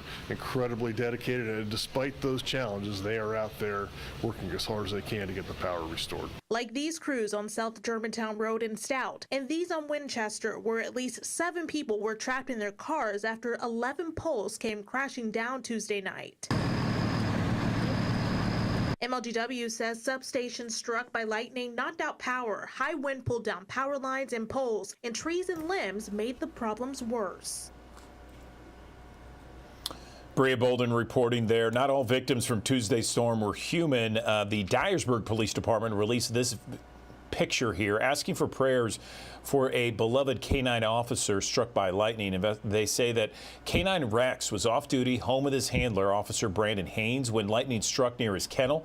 Officer Haynes noticed that Rex's distress and then rushed him to the animal care clinic in Dyersburg. Investigators say his injuries are consistent with an electric shock. This is a photo of both Rex and Officer Haynes from 2020. We'll keep you updated on his progress. Switching gears now, Memphis police investigating this morning. Number of homes hit by bullets. This gunfire happened about 4 o'clock this Sunday morning, Wales Avenue near Jackson, the Nutbush community. Take a look at this video. It is very upsetting for many out there. Investigators say 4 vehicles pulled up, and then these men got out and just began shooting all over the place. Houses were hit, cars were hit. Police collected 173 shell casings. 173. If you know anything that could help investigators, you can call Crime Stoppers and remain anonymous. You can also text Crime Stoppers and remain anonymous and be eligible for a reward. That number is 901-528-CASH. Pickup trucks, crossover SUVs dominate our roadways, and pickup trucks' large SUVs are growing in size. So does the risk to people around them when drivers hit people directly in front of them because of the dangerous blind zones just past the hood. Ariana Poindexter has more. Influenced by Consumer Reports testing of rear visibility, backup cameras have been required on all new cars since 2018. Backup cameras have saved lives and given us all that additional view when we're moving backward. Now we need to shift the focus to the safety in front of the vehicle. Latest data from the NHTSA shows that in 2020, there were over 500 deaths and more than 10,000 front-over injuries due to forward-moving vehicles. And a disproportionate number of front-over victims are children. According to Kids in Cars, about 81% of victims are 6 and under. One reason, as vehicles have grown in size, so have the blind zones around them. Here's a demonstration from Consumer Reports. So we're going to use Mr. Bear here to simulate a small child. You let me know when you can see him. Anything? Nope. Can you see him now? No. Anything now? Well, I can just see his ears. Where we're looking here is about 15 feet ahead of that vehicle. Wow, that's a big distance. And again, you're only seeing the top of his head. There is currently no law requiring vehicles to have front cameras or sensors. There's already so many of these large vehicles on the road that awareness has to be part of it. If you're driving a large vehicle, maybe walk around the vehicle or make sure all kids in the area are in your line of sight before that vehicle starts to move. Customers of the Holly Springs Utility District can certainly sympathize with many of the MLGW customers that are currently without power. They have experienced multiple power outages so far this year, even when the weather is picture perfect. Action News 5's Joyce Peterson shows you how a group of Mississippi state lawmakers from both sides of the aisle are determined to resolve this issue. That we've heard the cries of our people, we heard the cries of our constituents. Mississippi State Representative John Faulkner, a Democrat and Holly Springs native who represents Benton, Lafayette, Marshall, and Tate counties, says the power problems plaguing the Holly Springs Utility District require an all-hands-on-deck solution. When somebody's power goes out, it doesn't matter if you Republican or Democrat, black or white, young or old. These are all customers, and they all deserve again, a reliable, dependable service. He's teaming up with District 20 State Rep Chris Brown, a Republican who represents Lee, Itawamba, and Monroe counties. They're holding a field hearing Friday in Holly Springs. Number one, to bring attention to the crisis there, to make sure the ratepayers are being defended and heard, and then dig in to find out why is it happening, and then what can be done about it. The Holly Springs Utility Department provides electric service to more than 11,400 business and residential customers in Marshall, Benton, and Lafayette counties in Mississippi, and Hardeman and Fayette counties in Tennessee. Customers have complained for nearly 2 years now about frequent outages and poor customer service. When you call, you get a recording. I've never spoken to a human there, ever. If we pay our utility bills, they should provide our power. The main problem with us is we have had no communication. We have had no updates. We're supposed to have a leader to guide us and tell us, hey, everything's going to be okay. Right now, Holly Springs Mayor Sharon Gibson and the Board of Aldermen are in charge of the utility, establishing a utility commission and moving that control. Just one idea up for discussion at Friday's meeting. Because this is not about throwing stones at anybody. We're all in this together. We want to solve the problem. I want to make it the launching point as we move forward to make sure that we find a way to fix this situation for years to come. Joyce Peterson reporting there. Today, we are waiting for a public memorial service to begin for highly respected orthopedic surgeon Dr. Benjamin Mock, the 43-year-old, well-respected in not only Memphis and the Mid-South, but across the world. He was killed at the Campbell Clinic in Collierville, July 11th. The public memorial service is expected to begin in about 2 hours, 10:30 this morning, at St. Michael's Catholic Church on Summer Avenue. Want to show you when we talk about that shooting and killing, the man charged with first-degree murder. This is 29-year-old Larry Pickens. He's accused of pulling the trigger that killed Dr. Mock. A week prior to that shooting, there was an incident at the Campbell Clinic in Germantown where he was asked to leave and police were called. Pickens is, again, charged with first-degree murder, aggravated assault. He's expected to be in court. Family and friends honoring the memory of a former Memphis and LSU basketball player, Danielle Ballard. And they gathered last night wearing purple and gold in honor of her time as an LSU basketball player. She played at Central High School before graduating in 2012, and she was ranked as one of the best women basketball players by ESPN. So Danielle was year 12. I graduated a year ahead in year 11. Danielle was very, very, very talented when it came to basketball, loving person, genuine and caring. And, I just felt in my heart that something big needed to happen. Come to bring love together for her family in a time like this, because it's rough when losing someone. The 29-year-old was killed after being hit by a car last Thursday. Ja Morant's childhood best friend, Devontae Pack, is in custody. The 24-year-old has been arrested. He's charged with misdemeanor assault causing bodily harm. This comes more than a week after a warrant was issued for his arrest by the Shelby County Sheriff's Office for his role in that confrontation at Ja Morant's house in Eads last summer with teenager Joshua Holiday. Pack is expected in court later this morning. Okay, Andrew Douglas back here in the Action News 5 Digital Desk. Federal student loan payments expected to resume soon. soon, and the thought of loan, well, that can be overwhelming for borrowers after a 3-year pause.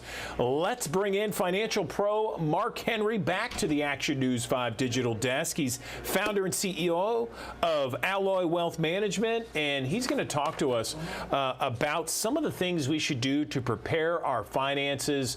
Mark, welcome back to the digital desk. So tell us how we should be preparing our finances, our budget right now. Good morning. Yeah, good morning. And so let's get started on a spending plan. We're going to need to rework and I hate to use that budget word. It seems so oppressing, to live on a budget, but we have to have a spending plan. So let's get an idea of where every dollar is going. That's the first step to finding the extra money that's going to be needed to start paying these student loans. And not only just pay the minimums, let's pay the maximums. Let's get them paid off and get it free of student loan debt. So the first place is to find out where is the money going in the first place. We got to track every single dollar and where does it go. Exactly. That's what you have to do, and that's a good idea for anything, loans or just every 2 weeks getting your check from work. Is there anything we can do to make the most of our money while this pause is still in effect? Because the student loan payments don't begin until the fall, right? Right, that's correct. But the idea would be we got to take this time. Hey, it's pretty much a done deal. The Supreme Court's ruled, so it looks like there's not going to be any kind of a loan forgiveness. So let's get our mind around this now. And the idea behind that, even though inflation is ticking down a little bit and stuff, it's still hard out there for a lot of people. So we got to find this extra money. So what are we going to do? We're going to start with figuring out where's the dollars going in the first place, and let's cut out everything that's not needed. There's actually some good apps that you can put on your phone that will help and help you control and get rid of all those automatic deductions. Those are the ones that really add up so quickly. They might only be $10 or $15 or $39 a month or $59 on the subscription services. A lot of the internet ones, the things we do for television and stuff, we can find this money. So first, let's figure out where the dollars are going. Let's get rid of them. Then, while the pause is still in effect, once we find this extra money, let's start paying now. Don't wait until you're forced to start paying it back. Let's start lowering the interest and paying down this debt today. Let's go ahead and have this zero-sum budget where we know where every dollar goes. And let's go ahead and hit these things right now. That's the first step I would say is let's get after it. Let's go ahead and attack this debt and get it out of our lives so we can truly be free of student loan debt. I love that idea, and people are going to be thinking about, okay, I gotta make sure I start paying this at this time. But there's other bills to pay, and many people have, rent or mortgage and car payments and other utilities. How do you balance all of that in, after this 3-year pause? Right. Well, I think that's the first idea is what you just said. This has to become part of any other bill that you would pay automatically. What I mean by that is most people, they want to keep their credit rating good, so they always pay their car payment on time. Obviously going to pay their electric bill or they won't have power. We got to start looking at student debt the exact same way. No more putting this off. We took the debt, we took the loans, now let's attack them. And you can truly learn to live free from debt, but it takes discipline. Most likely you didn't get into debt overnight, and whether it's student loan debt or credit card debt, you're not going to get out overnight. I'm always leery of the consolidation loans. Many people are now starting to look at that.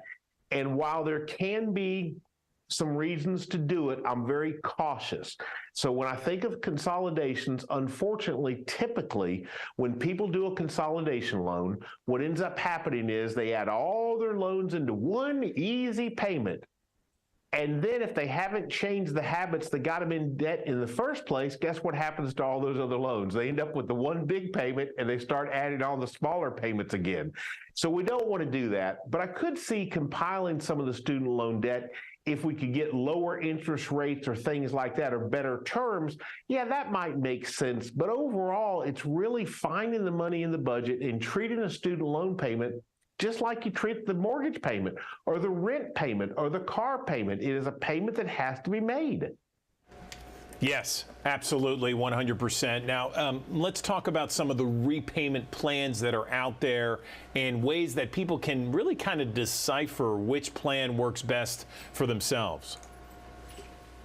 Yeah, so refinancing, as I mentioned, it can be an option. There are some repayment plans, and there's some actually really good websites available for you to take advantage of that the federal government has out there that you can log into and look at some of these, like federal student aid websites and things like that, to start preparing this, quote, spending plan or budgets.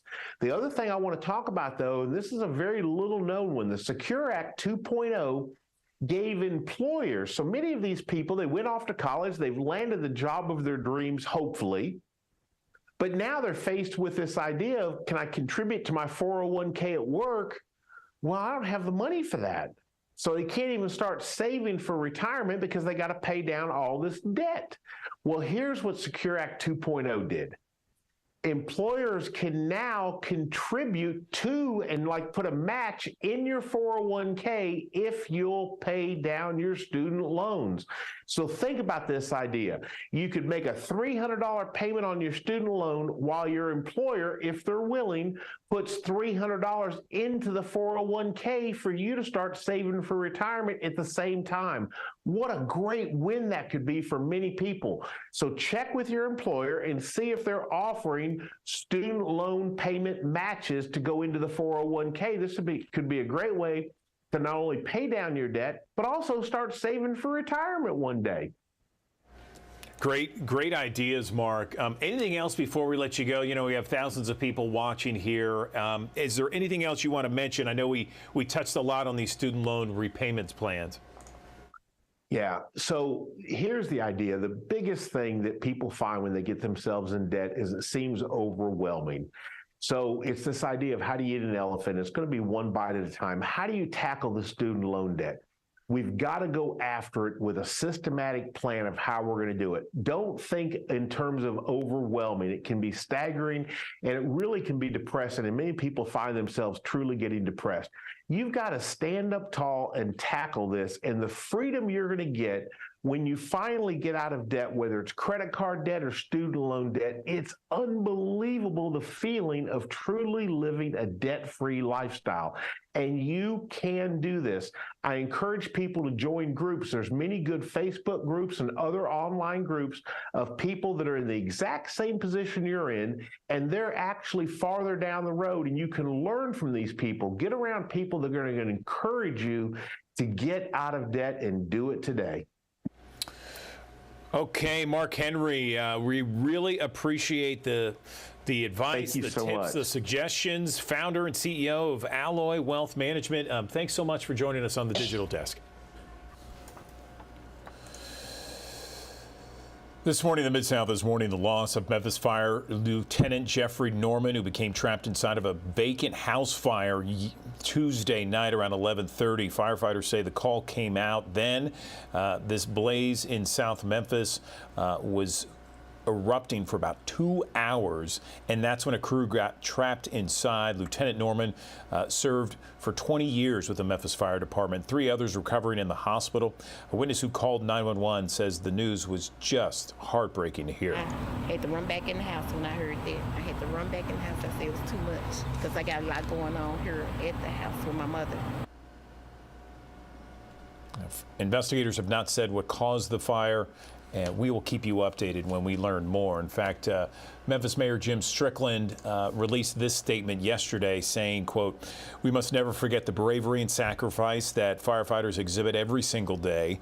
We should also pray for the Memphis Fire Department who are suffering from this tragic loss and for the firefighters in the hospital."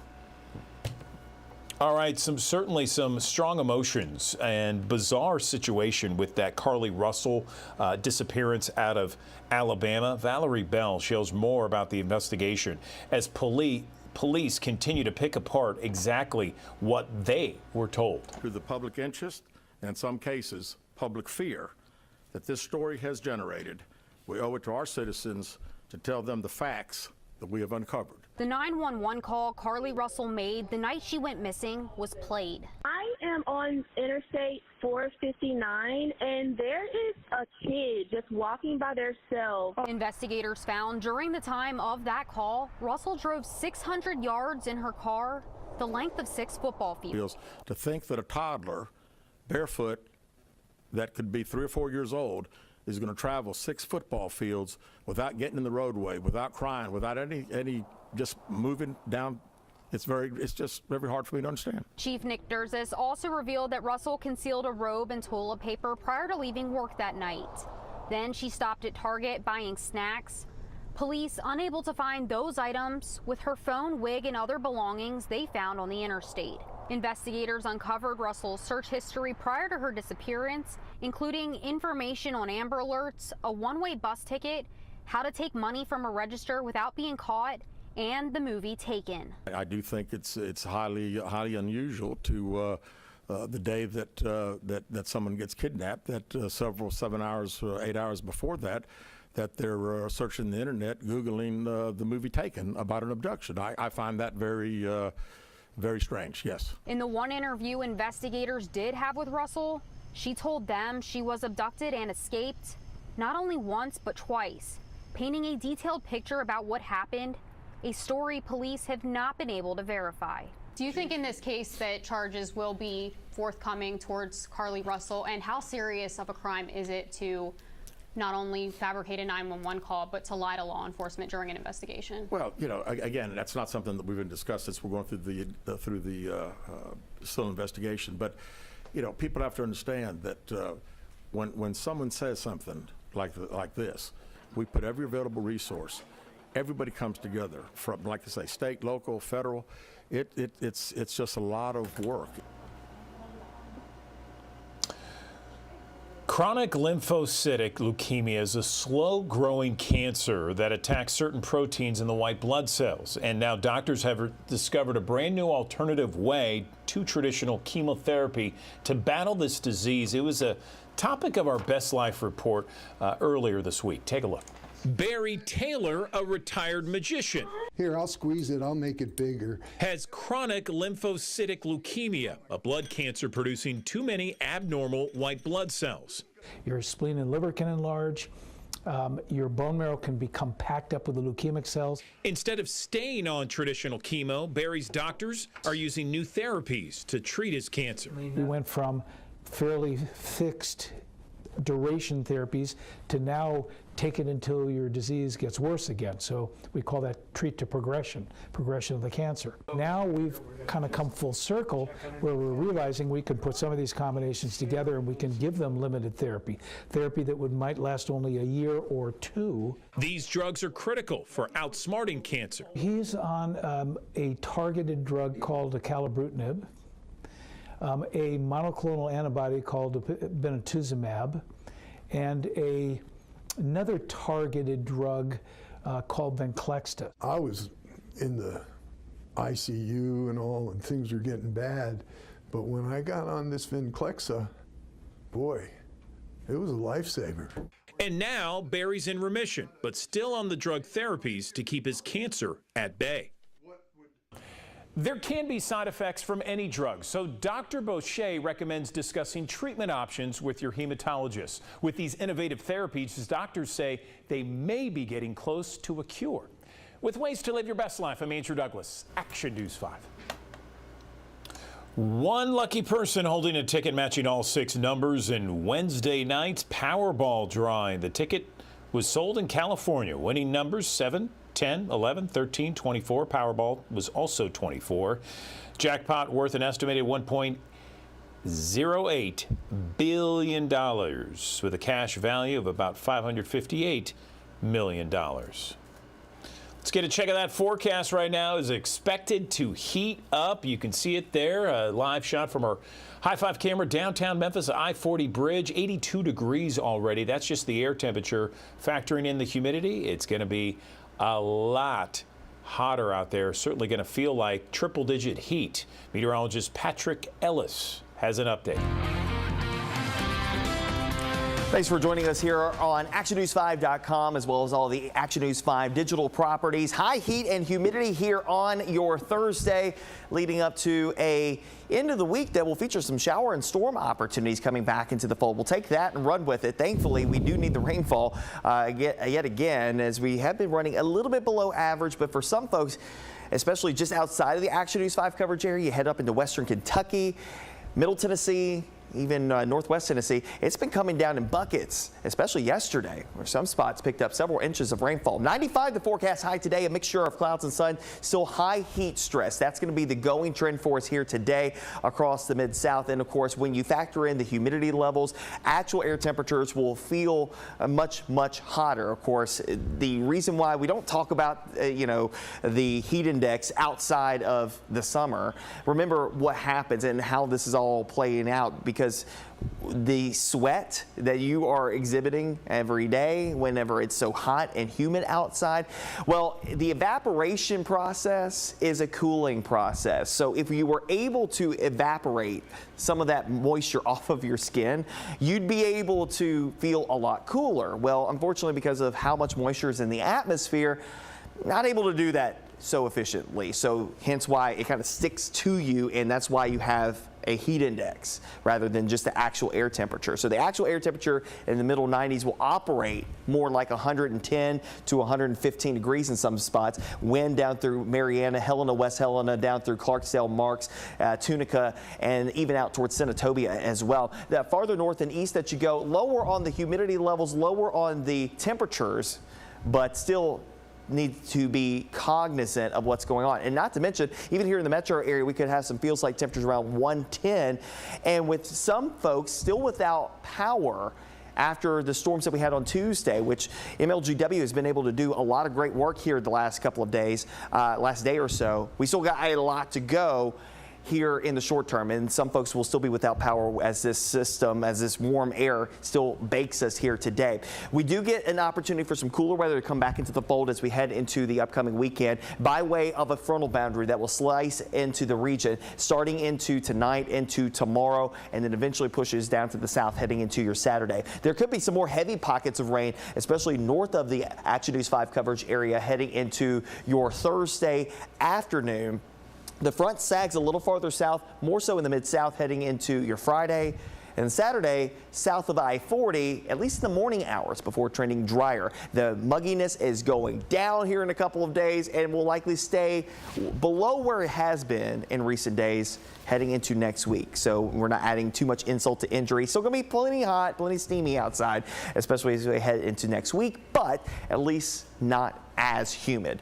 Let's go hour by hour futurecast for today. We have been tracking showers and storms moving across central Missouri. That will clip our northernmost communities. So places like Dunklin, Pemiscot, Dyer, Lake, Obion counties, Gibson County, those areas could catch a shower or thunderstorm here this morning, maybe as far south as Lauderdale and Crockett counties. Most spots, though, will likely stay dry for the vast majority of the day. Okay, temperatures will be ranging from the middle to upper 80s in the spots where we have more clouds, and also maybe the higher chance for a shower storm to the lower middle 90s where you have more sunshine. And of course, the steamy heat and humidity combination. Now, let's roll into this evening. There is the possibility that we could see thunderstorms developing in northeastern Arkansas that could swing across the heart of the Mid-South. This is not a slam dunk forecast on this. There have been other models that suggest that this is completely dry, not a thing, not a problem. But I do want to give a heads up, because if we do have the thunderstorms to develop, given the instability that's in place here today, the storms that do move through the area, if they are able to do such, could be strong, possibly severe. Strong winds being the primary issue, but of course efficient rainmakers due to the amount of moisture sitting in the atmosphere. So that's something that we'll be keeping an eye on. If it were to happen, again, it would be between about 5 o'clock in the evening through about 9 o'clock this evening on the timing of that. Shifting out, we may have some shower and storm opportunities off and on overnight tonight, early tomorrow morning, as the front continues to sag a little farther down to the south. I think this model suggests the front's a little farther south than we really believe it's going to be. I think it would be maybe about 50 miles farther north, closer to the I-40 corridor, and that will allow for another cluster of storms to move across that boundary heading into Friday late morning into the afternoon hours. Yet again, some strong winds, heavy downpours, a possibility with that system that will eventually begin to clear out as drier air begins to filter in the wake of this system. 60s early Saturday morning, lower 70s, and that comes by way of our front making progress into the area. So we'll only manage highs on your Saturday at 86, 90, sun and a few clouds going into your Sunday. Of course, we'll keep you updated on all of this on the Action News 5 First Alert Weather app. You can download it in the Google Play Store and the Apple App Store. 95 today operates more like about a 105 to 110 here inside the metro area. Down southwest, places like northwest Mississippi, east central Arkansas, those locations could very well have feels like temperatures 110 to 115 today. Middle and upper 80s on Friday, Saturday. Hey, comfortable air filtering in here. 68 early Sunday morning. I think outlying locations will be in the middle 60s, feeling a lot more comfortable in some of the suburbs and some of the cooler pockets outside of town. Lower 90s into early next week, back to seasonable averages, and rain chances taking a back seat for a couple of days heading through next week as some drier air hangs around the region. Next weekend will be a great time to pick up some school supplies. Tennessee's tax-free weekend begins Friday, July 28th for the entire weekend. You can get supplies like binders, backpacks, paper, pens, pencils, art supplies, all tax-free. It's on any purchase up to $100. Tax-free weekend in Tennessee runs through Sunday, July 30th. Don't forget about Action News 5 teaming up with the YMCA of Memphis and the Mid-South to make sure third grade students return to the classroom with all the tools they need for success. You can buy school supplies or a backpack to donate to the YMCA Backpack Drive. The goal is to reach over 1,000 backpacks for kids, and we'll distribute those the first week of school. Really, we're just trying to impact kids' lives, specifically third graders in Memphis, as they start thinking about school, and we just know how important it is for kids to be well prepared. You heard it there. The drive will run until Friday, July 28th. For a full list of supplies, locations to make a donation, you can visit our website, actionnews5.com. You can also come by our Midtown Studios, 1960 Union Avenue, to make a donation on Friday, July 28th. Netflix is throwing out its least expensive ads-free plan for new members in the U.S. and U.K. It's a basic plan, single stream for $10 a month in the U.S., no longer available for new or rejoining members. Netflix says the existing basic members can keep their plans. The move by the streaming giant meant to push customers to its ad-supported package, Standard with Ads. That launched in November, costs $7 a month. It comes with an average of 4 minutes of unskippable ads each hour. Okay, across the U.S., there is certainly a lot of heat, as there is each and every summer. Gloria Palzamo shows you how a heat wave can impact your wallet. There are going to be massive impacts that will only eventually show up in employment, GDP, public health statistics. As more Americans crank up the AC, it is projected that home energy costs are going to increase this summer. One analyst expects costs to jump nearly 12%. In some areas, low-income families who don't have this option could face potentially fatal temperatures. For workers in weather-exposed industries, federal safety rules do require employers to provide workplaces free of known safety and health hazards, including the heat. Target has changed its dress code to allow most employees to wear shorts and says other policies for those working in extreme heat include water and rest breaks. There's sort of high-tech or low-tech ways of adjusting. Climate economist Gernot Wagner says when the temperatures get this high, the bottom line is always going to be impacted. Productivity through the economy goes down, especially when we hit certain thresholds. But the primary concern remains on the health and safety of workers. At the end of the day, extreme temperatures literally kill. That, of course, is the ultimate impact. Dozens of deaths this year are being investigated as potentially heat-related in Maricopa County, Arizona, where a new record was just set for the most days at or above 110 degrees. I'm Gloria Pasmino reporting. I want you to take a look at this. This is a senior health fair that's set up for Friday, July 21st from 11 in the morning until 3 o'clock in the afternoon.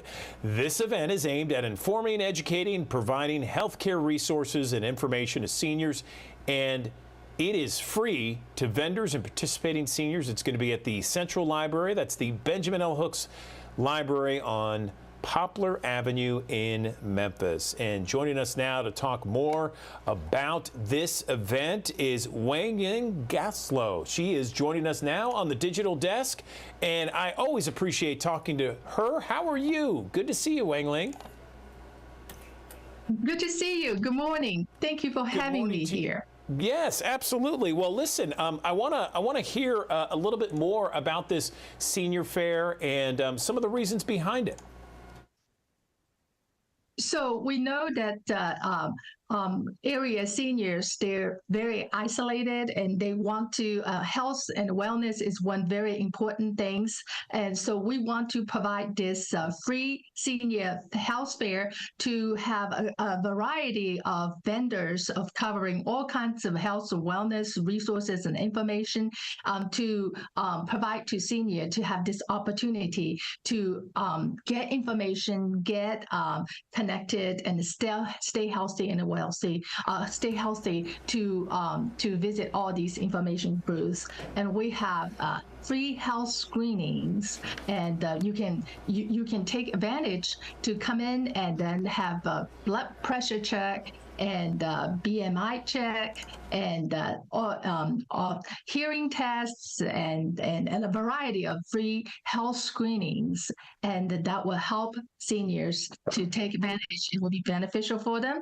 And in addition, we have very many mental health and wellness booths, and these will help senior with give them the tips to help them to maintain their emotional well-being and healthy.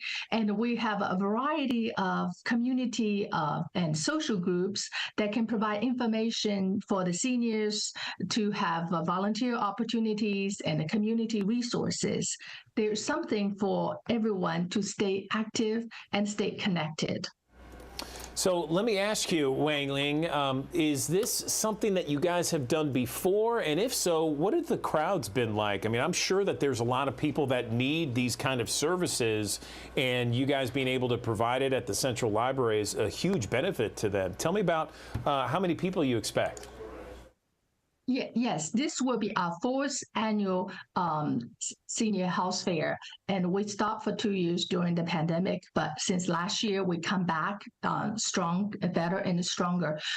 We have over 1,000 people, seniors, coming out to the events, and we hope to have more seniors to come out to take advantage of these free senior event. We'll also have entertainment to showcase local active senior groups like the Hollywood Showliners, line dancers, Orange Mount Energizers, seniors line dancers, and Filipino Memphis Senior Choir, and Chinese Community Group, and Tai Chi groups. They all come out to showcase, and also the USA dance groups, and these are active seniors showing their active lifestyles to hopefully to encourage others to take part and take charge of their health and wellness, maybe take actions towards better health. Want to show everybody once again, this is the flyer for it. It's Friday, July 21st from 11 in the morning until 3 o'clock in the afternoon. You mentioned that there's going to be entertainment there, but tell me more about the vendors, Wangying. I'm curious, are there going to be all kinds of different health providers? Are we talking about like physicians, dentists? What exactly are we going to see? Okay, they were a group of local senior groups, organizations that provide services for seniors. For instance, the AARP, Aging Commission, Alzheimer's and Dementia Services, Alzheimer's Associations, American Heart Association, Baptist Memorial Hospital, Blue Cross Blue Shield, the Blue Cross and the Campbell Clinics, and Concord Career College, and some of the local universities like University of Memphis, Audiology give the free hearing tests, and University of Tennessee, Health Hub, and Health and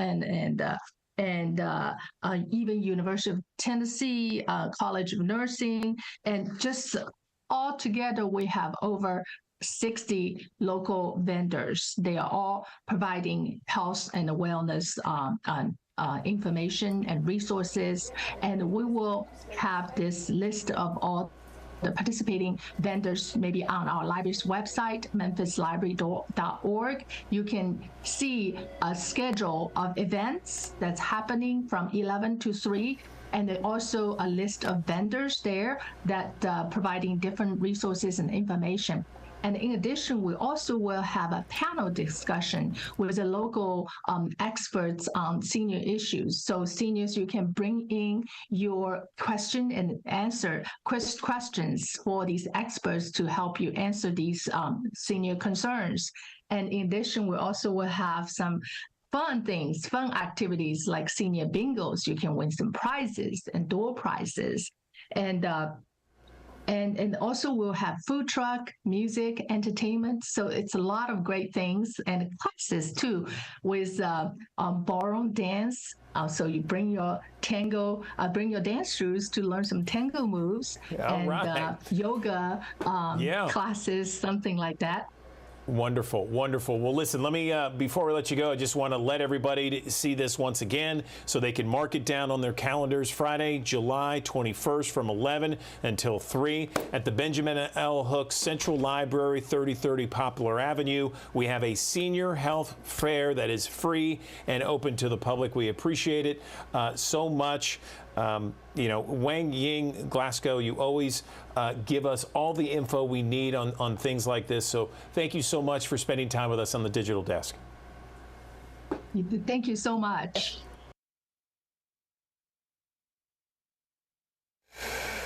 Okay, creating healthy boundaries. Boy, that is a goal for so many people. It doesn't really matter what age is either. I mean, when you're younger, when you're in your teens, your 20s, or even as older adults, we want to create healthy boundaries. Let's bring in right now Alice White. She's a counselor at Methodist Le Bonheur. Good morning, Alice. Let's talk about what healthy boundaries actually means. How are you? Hey, good morning. Thanks so much for having me. So first of all, I'd like to kind of define even what is a boundary. And the APA defines a boundary as a psychological separation that protects the integrity of an individual or a group, or that it helps an individual or group set realistic expectations or limits on participation in a relationship or an activity. So how do you know if you are one of those who really needs to, identify a healthy boundary and work towards that? I mean, how do you know if you don't have healthy boundaries, I guess? So I want you to ask yourself a few questions. Maybe ask yourself, like, what is causing you stress right now? Maybe who or what drains your energy, but also who or what makes you feel supported. Those might be some questions that can help you figure out where you need to set boundaries.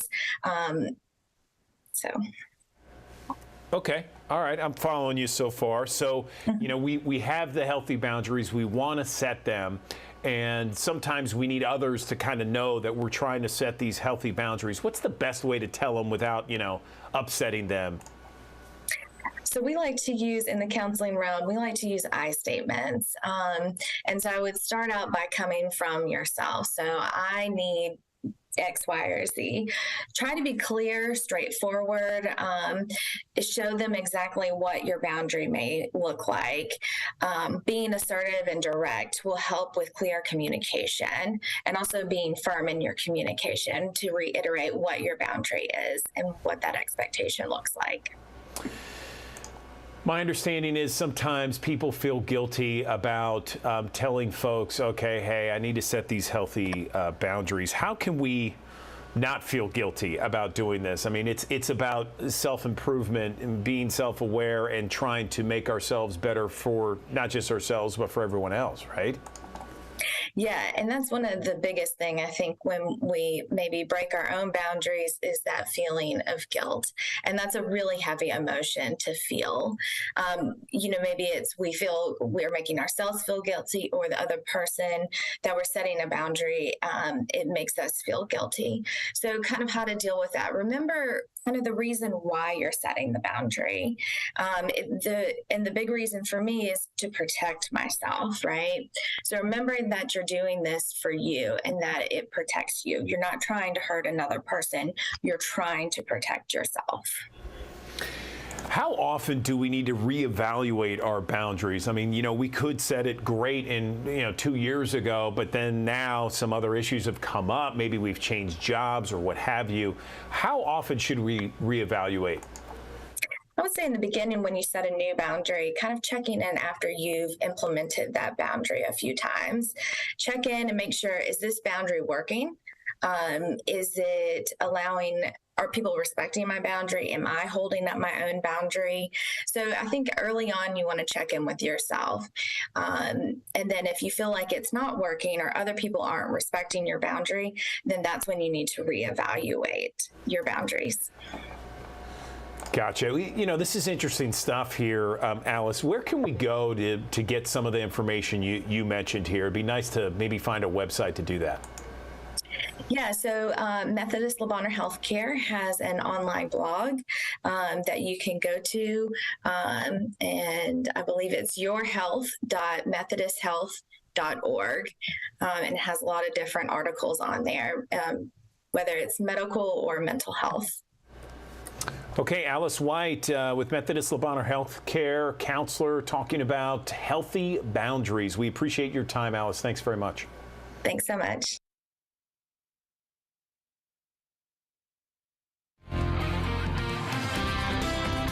Thanks for joining us here on ActionNews5.com, as well as all the Action News 5 digital properties. High heat and humidity here on your Thursday, leading up to a end of the week that will feature some shower and storm opportunities coming back into the fold. We'll take that and run with it. Thankfully, we do need the rainfall yet again, as we have been running a little bit below average. But for some folks, especially just outside of the Action News 5 coverage area, you head up into western Kentucky, Middle Tennessee, even northwest Tennessee, it's been coming down in buckets, especially yesterday, where some spots picked up several inches of rainfall. 95 the forecast high today, a mixture of clouds and sun, still high heat stress. That's going to be the going trend for us here today across the Mid-South. And of course, when you factor in the humidity levels, actual air temperatures will feel much, much hotter. Of course, the reason why we don't talk about, the heat index outside of the summer, remember what happens and how this is all playing out, because the sweat that you are exhibiting every day whenever it's so hot and humid outside, well, the evaporation process is a cooling process. So if you were able to evaporate some of that moisture off of your skin, you'd be able to feel a lot cooler. Well, unfortunately, because of how much moisture is in the atmosphere, not able to do that so efficiently. So hence why it kind of sticks to you, and that's why you have a heat index rather than just the actual air temperature. So the actual air temperature in the middle 90s will operate more like 110 to 115 degrees in some spots. Wind down through Marianna, Helena, West Helena, down through Clarksdale, Marks, Tunica, and even out towards Senatobia as well. The farther north and east that you go, lower on the humidity levels, lower on the temperatures, but still need to be cognizant of what's going on. And not to mention, even here in the metro area, we could have some feels like temperatures around 110. And with some folks still without power after the storms that we had on Tuesday, which MLGW has been able to do a lot of great work here the last couple of days, last day or so. We still got a lot to go. here in the short term, and some folks will still be without power as this system, as this warm air still bakes us here today. We do get an opportunity for some cooler weather to come back into the fold as we head into the upcoming weekend by way of a frontal boundary that will slice into the region starting into tonight, into tomorrow, and then eventually pushes down to the south heading into your Saturday. There could be some more heavy pockets of rain, especially north of the Action News 5 coverage area heading into your Thursday afternoon. The front sags a little farther south, more so in the mid-south heading into your Friday. And Saturday, south of I-40, at least in the morning hours before trending drier. The mugginess is going down here in a couple of days and will likely stay below where it has been in recent days heading into next week. So we're not adding too much insult to injury. Still going to be plenty hot, plenty steamy outside, especially as we head into next week, but at least not as humid. Let's go hour by hour futurecast for today. We have been tracking showers and storms moving across central Missouri. That will clip our northernmost communities. So places like Dunklin, Pemiscot, Dyer, Lake, Obion counties, Gibson County, those areas could catch a shower or thunderstorm here this morning, maybe as far south as Lauderdale and Crockett counties. Most spots, though, will likely stay dry for the vast majority of the day. Okay, temperatures will be ranging from the middle to upper 80s in the spots where we have more clouds, and also maybe the higher chance for a shower storm to the lower middle 90s where you have more sunshine, and of course the steamy heat and humidity combination. Now, let's roll into this evening. There is the possibility that we could see thunderstorms developing in northeastern Arkansas that could swing across the heart of the Mid-South. This is not a slam dunk forecast on this. There have been other models that suggest that this is completely dry, not a thing, not a problem. But I do want to give a heads up, because if we do have the thunderstorms to develop, given the instability that's in place here today, the storms that do move through the area, if they are able to do such, could be strong, possibly severe. Strong winds being the primary issue, but of course efficient rainmakers due to the amount of moisture sitting in the atmosphere. So that's something that we'll be keeping an eye on.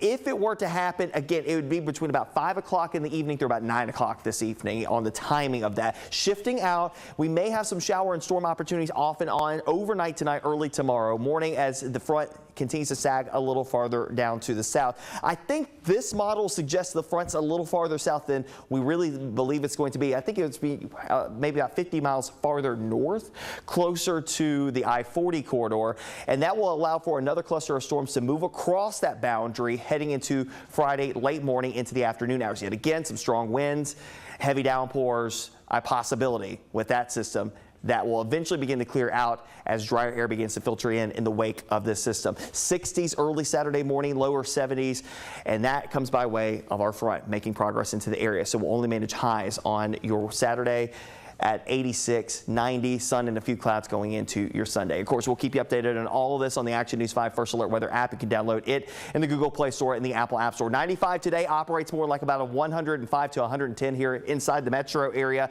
Down southwest, places like northwest Mississippi, east central Arkansas, those locations could very well have feels like temperatures 110 to 115 today. Middle and upper 80s on Friday, Saturday. Hey, comfortable air filtering in here. 68 early Sunday morning. I think outlying locations will be in the middle 60s, feeling a lot more comfortable in some of the suburbs and some of the cooler pockets outside of town. Lower 90s into early next week, back to seasonable averages, and rain chances taking a back seat for a couple of days heading through next week as some drier air hangs around the region.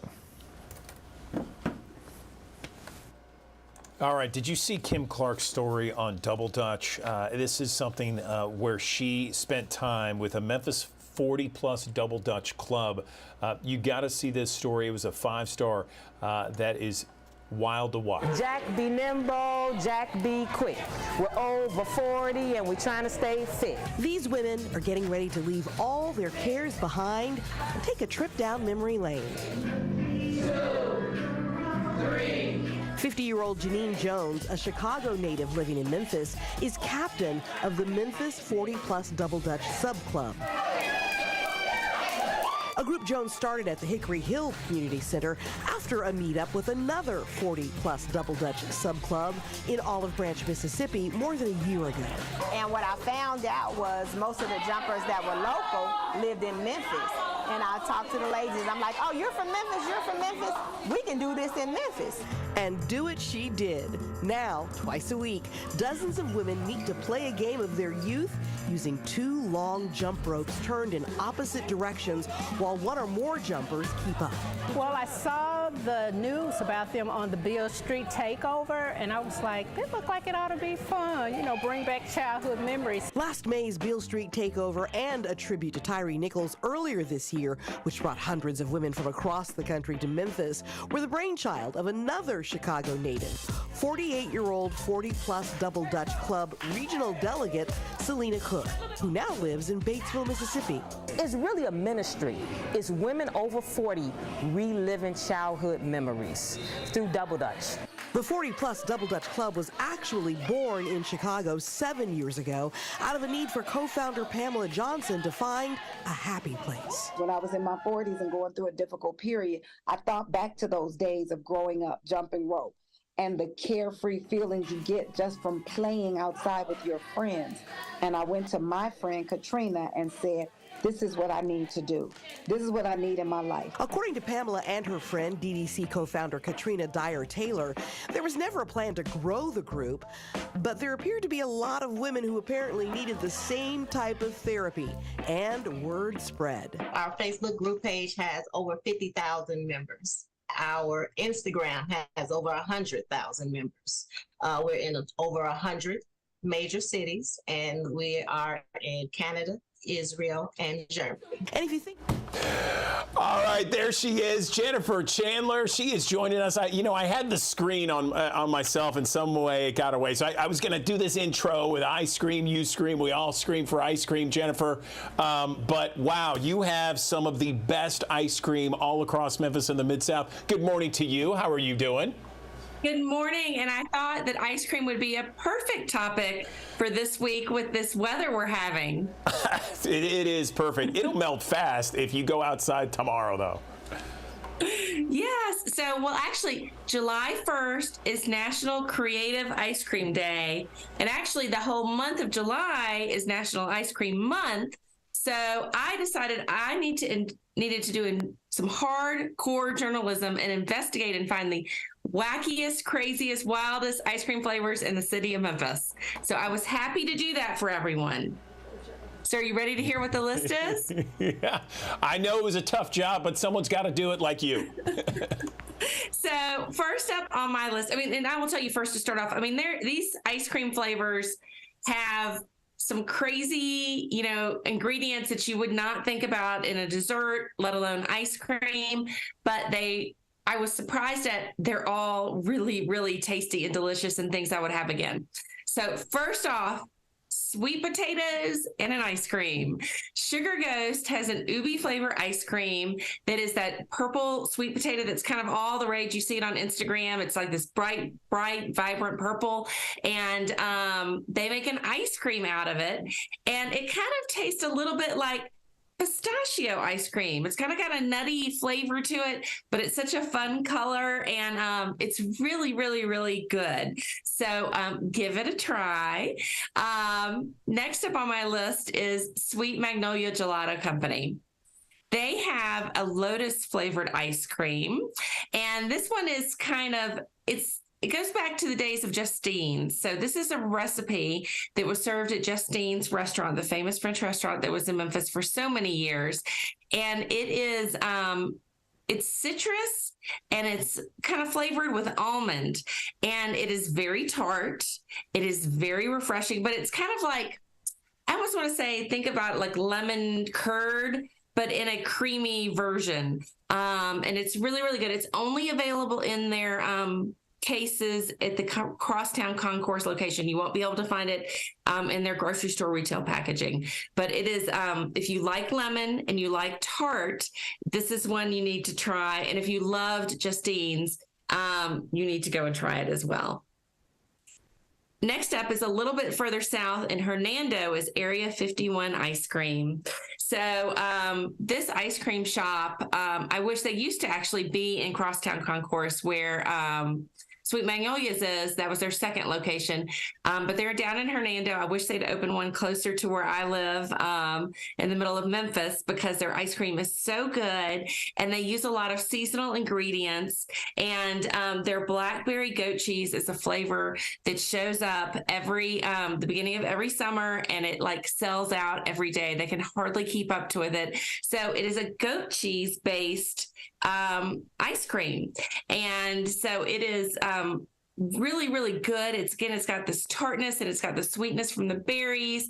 And this is not a wacky flavor that I'm about to tell you, but I just saw on Instagram yesterday that I think it's their blueberry cobbler flavor is about to come out. And again, they get all of their goat cheese is locally made. They get their berries from local farms. It's a really seasonal ice cream. And again, goat cheese, who knew, makes a delicious base for ice cream. Okay, La Michoacana on Summer Avenue. If you haven't been to this Mexican ice cream shop, you need to go. They're known for their paletas, which are the Mexican popsicles, and they come in wacky flavors like pine nut and avocado, and they're so yummy. But they also make all their own homemade ice creams. And so I went to go check it out, and I found on their menu a sweet corn ice cream. And this one tastes almost like sweet summer cream corn in an ice cream state. And it's really, really, really, really good. It's very different. This was probably one of the most different kind of unexpected flavors that I would have, but there's a sweetness there. If you love corn, you should give this one a try. I thought I was going to take one bite and then keep going, but I actually ate the whole cup. So that says it's good. I think it would be good with actually chocolate chips on top or nuts or something like that. So moving on, Levy Creamery. So Levy Creamery out in Collierville makes their own ice creams, and their flavor is a Fruit Loop flavor. And this is something that appears, they've been serving it every summer. It appears a seasonal flavor since they opened. And what they do, and I forget the exact numbers, it's in my story that's online at thecommercialappeal.com, but they basically infuse a ton of Fruit Loops into cream overnight so that you get that kind of cereal milk flavor, and that's what they make for the base of the ice cream. And then they actually put fresh Fruit Loops on top, so you get that crispiness, and it tastes like cereal in a bowl. It takes you back to your childhood. It is really, really, really good. And they add, I don't know how it becomes blue, but they must add something to make it blue. But again, when you go back to it when you were a kid, you loved everything that was kind of crazy colors. And I think it works really well with the Fruit Loops. And this is a really, really tasty treat that is not as out of the box as some of the other ones we've talked about as far as the ingredients go, but it's something that's very different. Okay, and last on my list is Sweet Noshings. Sweet Noshings has two locations. They have one in Overton Square, which is their original location, and they opened this past year one in East Memphis at the corner of Poplar and Perkins, which is, gosh, I think that store is maybe 2 or 3 times, if not more, bigger than the original store. And it's like a candy emporium when you go in there. And they make all their own homemade ice creams. But they do have a section for those that are 21 and up that are alcohol infused ice creams. And they have a lot of different ones that have rum in them and tequila. But the one that I found the most interesting was one made with beer. Yes, I'd never heard of a beer flavored ice cream, but they make this one with Guinness Stout. And what I had heard of before is people using Guinness Stout to make a chocolate cake richer. And so they make a chocolate cake with Guinness Stout, and they kind of crumble it up and they fold it into the Guinness Stout ice cream. And it is a really, really tasty dessert that you can taste the Guinness for sure, but it's really balanced out with the cream and the sugar. It's a really, really good one. So I would say try that. Now, none of those ice creams are going to probably get you intoxicated, but they, a lot of times when you see food that is cooked with alcohol, it is cooked off, whereas this is added at the end. So that's why you have to be 21 and up to enjoy these flavors. But as you can see, there's some pretty crazy things on this list. by any chance, have you tried any of these before, Andrew? That is such a good question. So I've been to La Miquionana. I'm not sure if I'm saying it right. But I know. I always wonder if I am too. I know. I love that place. You're right. That place is so different and so cool. I love it. And, you know, passed by at Summer Avenue, went in a few times with Tina. She knew about it. So we've definitely had ice cream in there before. And then my daughter used to work at Levy Creamery. Never tried the Fruit Loop, never tried the Fruit Loop flavor, but, you know, they have a lot of cool flavors there, different names, you know, like Rocky Top Road, and, you know, and that's Rocky Road. And they have Mustang Madness because it's right by Houston High School. So Houston High School Mustang. So that's the cookies and cream. But man, you've really piqued my interest with the blackberry goat cheese. Oh my gosh. Yep. That sounds so awesome. good.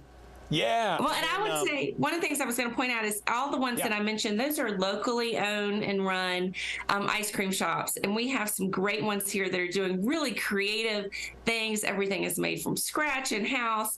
And when you talked about the different funny names that they have at Levy Creamery, I mean, I would say when you go into one of our local ice cream shops, look at the flavors and maybe ask for a taste test of something that doesn't sound, you know, your normal vanilla or chocolate or whatever your normal go-to is, and give it a try, because you might be pleasantly surprised at that flavor, and it may become your new favorite. Yeah, that's what I love, is that they're all local and they all have these different kinds of flavors, and getting samples is not a problem. I mean, all of them will say, yeah, you want to taste? Here you go. And they'll give you a spoon of it. And that's what I love. I love that. Yes. Again, commercialappeal.com/food for the best food reporter in the business. Jennifer Chandler joining us all the time. We appreciate this, Jennifer. So timely, too. Thanks very much. Yes. All right, it is approaching 9 o'clock here on a Tuesday. It is July 18th, and I love this time because we get to check in with my friend Talisa Franklin at WAVN. And Talisa, it looked like a dance party going on just a minute ago. How you doing? Yeah. I'm great. You know, I have learned in this great thing called life, baby. I have a party all by myself. I was just celebrating life and an opportunity for my voice to be heard. And it's just, I'm blessed. I am blessed. Yes, and we are blessed to have you, Talisa, and I love it. I love it. That's a great way to look at it. Every day above ground's a great day, right, girl? Absolutely. As we say in the church, baby, it's better to be standing on the ground than the ground standing on you. So we made it. I love it. I love it. What's going on? Well, I tell you, I just want to, you know, summer camp is about wrapping up. And it's a bittersweet for me, Andrew, right? The CO Academy, we have had so many amazing young people. We have 38 enrolled young people for the CO Academy. And it has given me an opportunity to love on these young people, them love on me back. And we've explored Memphis. We've done so many things with graduation, because they are literally walking into their next school year as a chief executive officer of their own life. So what does that mean? They are walking in knowing that they're going to make the great choices and the great decisions, because that's what CEOs does, right? And so I want to invite my Bluff City family, everybody in Memphis, you are invited to our graduation to celebrate these graduates. It will take place on Friday, July the 28th at 6 p.m. at my church, at Willing Souls Church, where we host the camp. 1680 Orr Street, and there will be a grand reception to follow. But not only will we have a graduation, but we will present these amazing CEOs with tools that they need to go back into the school so they continue to be successful. And so maybe somebody's out there said, Talisa, I've seen what you guys have done with these young people, and I want to be a part, and I want to be a blessing. Listen, please, by all means, reach out to me. You know, Andrew, one of the stories that during this camp that impacted me the most was we had a young person come to camp, and I'm telling y'all, Memphis, we have so many children that are in dire need of love and supplies. We had a young lady drop her child off, and I promise you, I am not mad at their mom. I am glad that she knew that it was a safe place to bring her child. Andrew, she brought the baby to summer camp, and unfortunately, the baby had broken her only pair of flip-flop shoes. And so before I got there, my team said, Talisa, I said, what you do is get the other directors to watch somebody go out now before I get there and get that baby some shoes. I said, because we have to meet the need. And what am I saying? Because of that, the Lord pricked my heart and said, every child that graduates on next Friday night, we need to present them with some shoes, because we don't know what circumstances and the predicaments many of the parents are in trying to get their child to school. So we want to take away that need. And so I am challenging our community to help me, partner with me to make sure we supply. We're giving them backpacks full of supplies.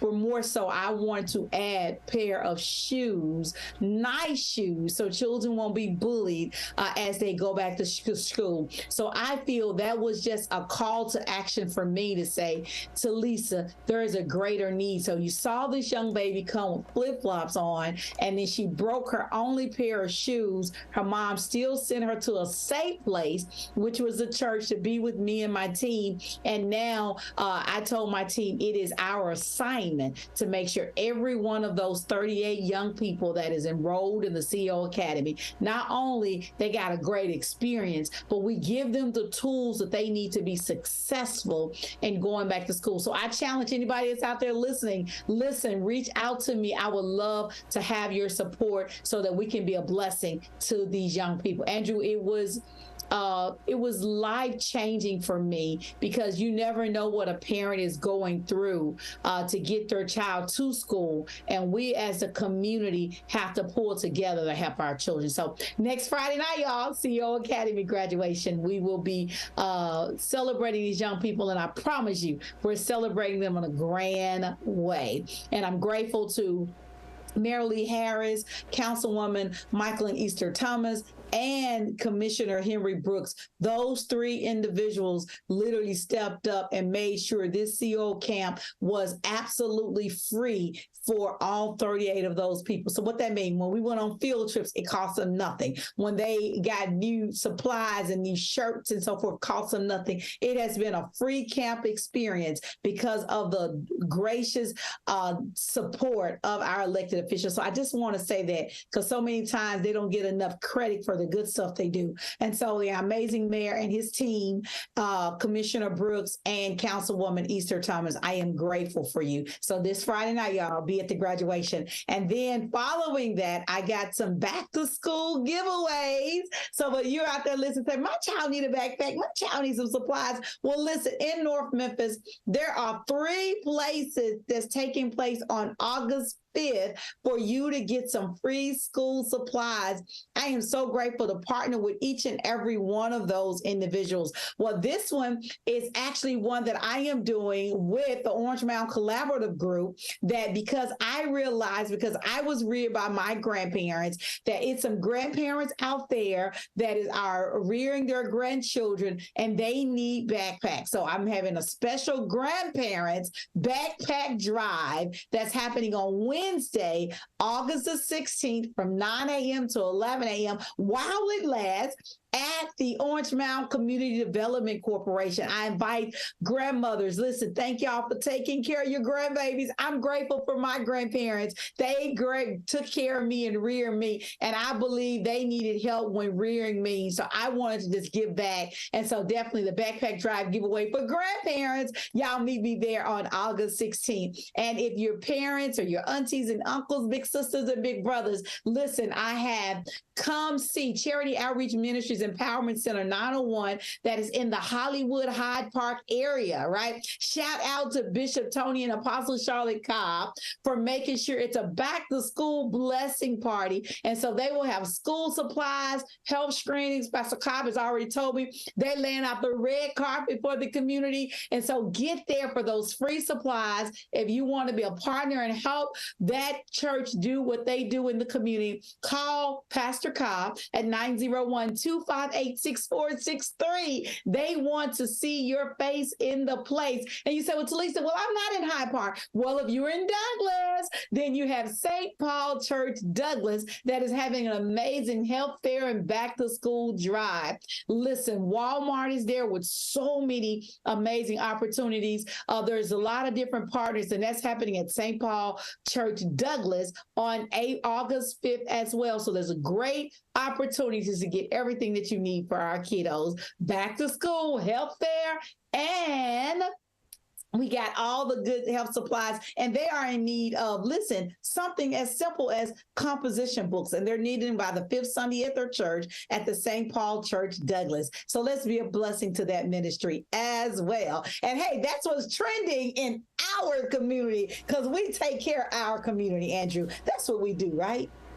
Oh, yeah. Oh, yeah. Back to school. They need their school supplies. They need to get everything checked up. And I love how that back to school that we just showed up there is also a health fair, too. Yes, because many of our children, you think about it, Andrew, we went through a pandemic and many of our young people didn't get all the health screenings. Just be real, a lot of people did not get all the health tools that they needed. And so not only when you can get the school supplies and the things for your children, but you get those health screenings that's going to be vital for your success. Absolutely. Talisa Franklin, you are a blessing to so many. Keep up the great work you do each and every day. Thank you. All right. Thank you so much, brother. Bye-bye. Good morning, everyone. Andrew Douglas here in the Action News 5 digital desk. We've heard about the Great Resignation. Well, now there are reports that the Great Resignation is over, and employees say educational benefits are crucial to keeping employees at the workplace. Now there's this term called the Great Retention. 82% of employees say they're happy at their job. That's a 4% increase from last year. Let's talk a little bit about this Great Resignation, perhaps going away, ushering in the Great Retention. Joe Schaefer is joining us. He's president of Educational Technology Services, Strategic Education Incorporated. Joe, good morning to you. What is the Great Retention, and if in fact it is something we're seeing, and why is it so important for companies to keep those talented employees, rather employers keeping those talented employees? Good morning. Good morning, and thanks for having me. Yeah, as you said, record numbers of employees quit during the pandemic, and they termed that kind of the Great Resignation. And now that the labor market has gotten very tight and finding the right skills are hard to come by, companies are focused on retaining the great talent that they already have and upskilling the talent that they already have, because it is so difficult to hire the right people, and attrition is so disruptive to companies. You're right. And you know, it's not just for employers, because if you have a happy workplace, you know, that affects everybody. That affects everyone that's in that office setting. It's not just, you know, the employer versus the employee. I mean, having that happy workplace is certainly optimal for so many people. So what is this recent survey really reveal about employee happiness? Yeah, so Strategic Education did a national survey of 2,000 employees, and what we found is that employees are happier than they were a year ago, and that employer-sponsored education likely plays a part in that, because employers who continue to support education, employees feel more valued and are more loyal. And interestingly, we also found that employees have an increasing expectation that their employers fund their continuing professional development. You know, I think that's the big rub right there, is like making sure that there's some sort of growth, and whether it's education or otherwise, there's some sort of growth there. And it appears that through that survey, employees are saying, hey, look, I want more education in order to get that growth. Is that what I'm hearing? Yeah, that's right.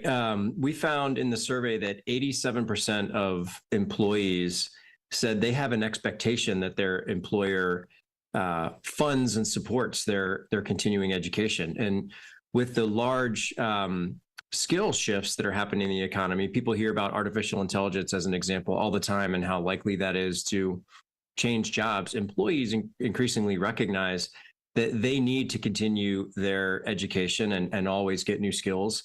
And they're looking for their employers to fund that. And the good news is that it's a benefit to both sides, because the employers gain in retention when they do fund that. As our survey also found that 90% of employees said that they were more likely to stay at their company if they fund ongoing education. Let's dive in a little bit deeper into that, Joe, because I'm curious. Is this like getting an MBA program paid for you at a job? I mean, if someone's looking at a job and they want that educational growth, should an employee ask for that on the front end? How does that exactly work, or what are you seeing in your surveys? Yeah, companies have very different programs. Some are focused, like you mentioned, on upskilling with an MBA or something like that. But a lot are increasingly focused on upskilling their frontline hourly workers as well, both for the recruiting benefit and being able to talk about how they will fund a college education, as an example, for frontline workers. But also, it could be degrees, it could be certificates or other types of training, but we're seeing it across the board from many different companies, and some are fully funding it, some are providing partial reimbursement, but we're seeing a broad range. And in order to be competitive in this workforce, increasingly companies are needing to add education benefits to their benefit package. And we encourage employees to look and see if it's already there. There's quite a few people that have access to that benefit that may not even realize it, depending on how much it's promoted by the employer. And if they don't, then we encourage them to talk to their HR department and describe how important this is to them, because we do think it's a competitive advantage in recruiting and retention. What else can we talk about, Joe, when it comes to educational benefits for the employee, the employer looking at retaining, great talent that they want to keep? Anything else we haven't mentioned you feel is important?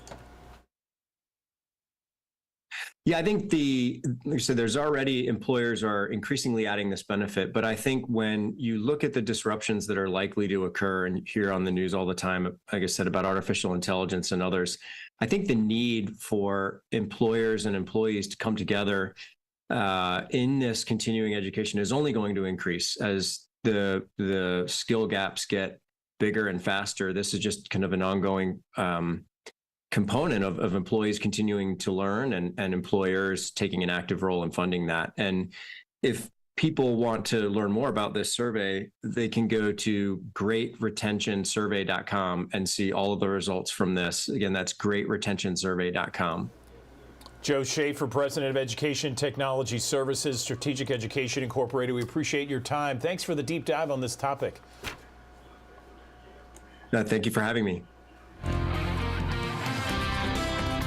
Thanks for joining us here on ActionNews5.com, as well as all the Action News 5 digital properties. High heat and humidity here on your Thursday, leading up to a end of the week that will feature some shower and storm opportunities coming back into the fold. We'll take that and run with it. Thankfully, we do need the rainfall yet again, as we have been running a little bit below average. But for some folks, especially just outside of the Action News 5 coverage area, you head up into western Kentucky, Middle Tennessee, even Northwest Tennessee, it's been coming down in buckets, especially yesterday, where some spots picked up several inches of rainfall. 95 the forecast high today, a mixture of clouds and sun, still high heat stress. That's going to be the going trend for us here today across the Mid-South. And of course, when you factor in the humidity levels, actual air temperatures will feel much, much hotter. Of course, the reason why we don't talk about, the heat index outside of the summer, remember what happens and how this is all playing out, because the sweat that you are exhibiting every day whenever it's so hot and humid outside,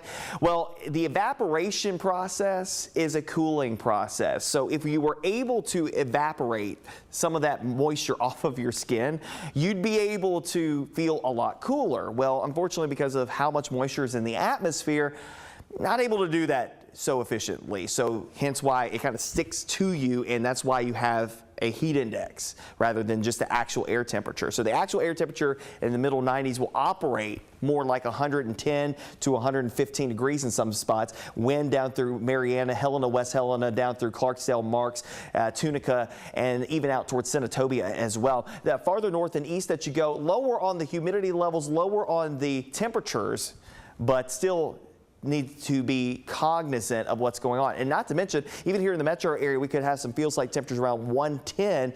And with some folks still without power after the storms that we had on Tuesday, which MLGW has been able to do a lot of great work here the last couple of days, last day or so. We still got a lot to go here in the short term, and some folks will still be without power as this system, as this warm air still bakes us here today. We do get an opportunity for some cooler weather to come back into the fold as we head into the upcoming weekend by way of a frontal boundary that will slice into the region starting into tonight, into tomorrow, and then eventually pushes down to the south heading into your Saturday. There could be some more heavy pockets of rain, especially north of the Action News 5 coverage area heading into your Thursday afternoon. The front sags a little farther south, more so in the mid-south heading into your Friday. And Saturday, south of I-40, at least in the morning hours before trending drier. The mugginess is going down here in a couple of days and will likely stay below where it has been in recent days heading into next week. So we're not adding too much insult to injury. Still going to be plenty hot, plenty steamy outside, especially as we head into next week, but at least not as humid. Let's go hour by hour futurecast for today. We have been tracking showers and storms moving across central Missouri. That will clip our northernmost communities. So places like Dunklin, Pemiscot, Dyer, Lake, Obion counties, Gibson County, those areas could catch a shower or thunderstorm here this morning, maybe as far south as Lauderdale and Crockett counties. Most spots, though, will likely stay dry for the vast majority of the day. Okay, temperatures will be ranging from the middle to upper 80s in the spots where we have more clouds, and also maybe the higher chance for a shower storm to the lower middle 90s where you have more sunshine. And of course, the steamy heat and humidity combination. Now, let's roll into this evening. There is the possibility that we could see thunderstorms developing in northeastern Arkansas that could swing across the heart of the Mid-South. This is not a slam dunk forecast on this. There have been other models that suggest that this is completely dry, not a thing, not a problem. But I do want to give a heads up, because if we do have the thunderstorms to develop, given the instability that's in place here today, the storms that do move through the area, if they are able to do such, could be strong, possibly severe. Strong winds being the primary issue, but of course efficient rainmakers due to the amount of moisture sitting in the atmosphere. So that's something that we'll be keeping an eye on.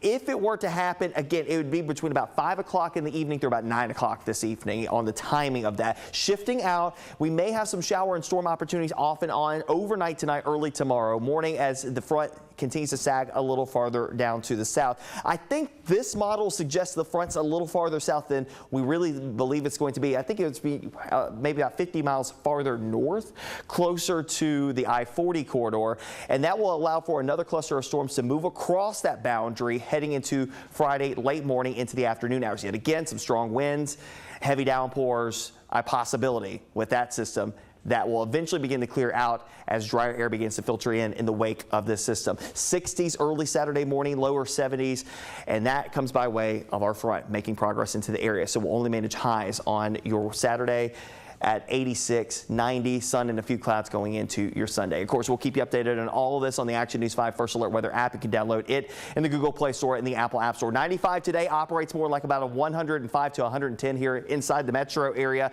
Down southwest, places like northwest Mississippi, east central Arkansas, those locations could very well have feels like temperatures 110 to 115 today. Middle and upper 80s on Friday, Saturday. Hey, comfortable air filtering in here. 68 early Sunday morning. I think outlying locations will be in the middle 60s, feeling a lot more comfortable in some of the suburbs and some of the cooler pockets outside of town. Lower 90s into early next week, back to seasonable averages, and rain chances taking a back seat for a couple of days heading through next week as some drier air hangs around the region. Okay, we know that football season's right around the corner, and one of the ways that we know that is SEC Media Days is taking place this week, and for the first time, it is in Nashville, about 3 hours east of us here in Memphis, and it's the first time Zach Arnett has been at the helm going into the season. The former defensive coordinator for Mississippi State took over the Bulldogs after Mike Leach died last December. So Arnett started his tenure off with a win in a bowl game over Illinois, capped off a 9-4 season for Mississippi State, returns a host of key players highlighted by senior quarterback Will Rogers. He's thrown for over 10,000 yards in his 3-season under center in Starkville. The theme of summer for Arnett: work, work, work. We got to go to work, right? Obviously players been working all year. We're in strength and conditioning, running, spring practice, but we're getting ready to kick off training camp, right? You can only get so many practices before your first game. We got to go to work. We got to maximize every day so we can become the best team we can be, so every player can become the best player they can be. Obviously, fast way to improve the team is improve yourself as a player. Okay, so the Mississippi State Bulldogs kick off season September 2nd at home against Southeast Louisiana. Well, big high five to a 15-year-old Germantown teen with Down syndrome. He hit a hole-in-one at the Burnt Pine Golf Course in Sandestin, Florida. Nice. Action News 5's Victoria Poirier spoke with his parents, who say this is an example of what people can do when you don't put any limits on them. Take a look. 15-year-old Murphy Culpepper is no different than your average teenage boy. He loves two things: sports and sharks. That's how he earned the nickname Murphy the Shark. But there is something even more special about him. He has Down syndrome. It's fun. He's a handful. He keeps us on our toes. It's been such an adventure that we probably wouldn't change one single thing about. Just last week, Murphy hit a hole-in-one while on vacation with his family in Sandestin, Florida.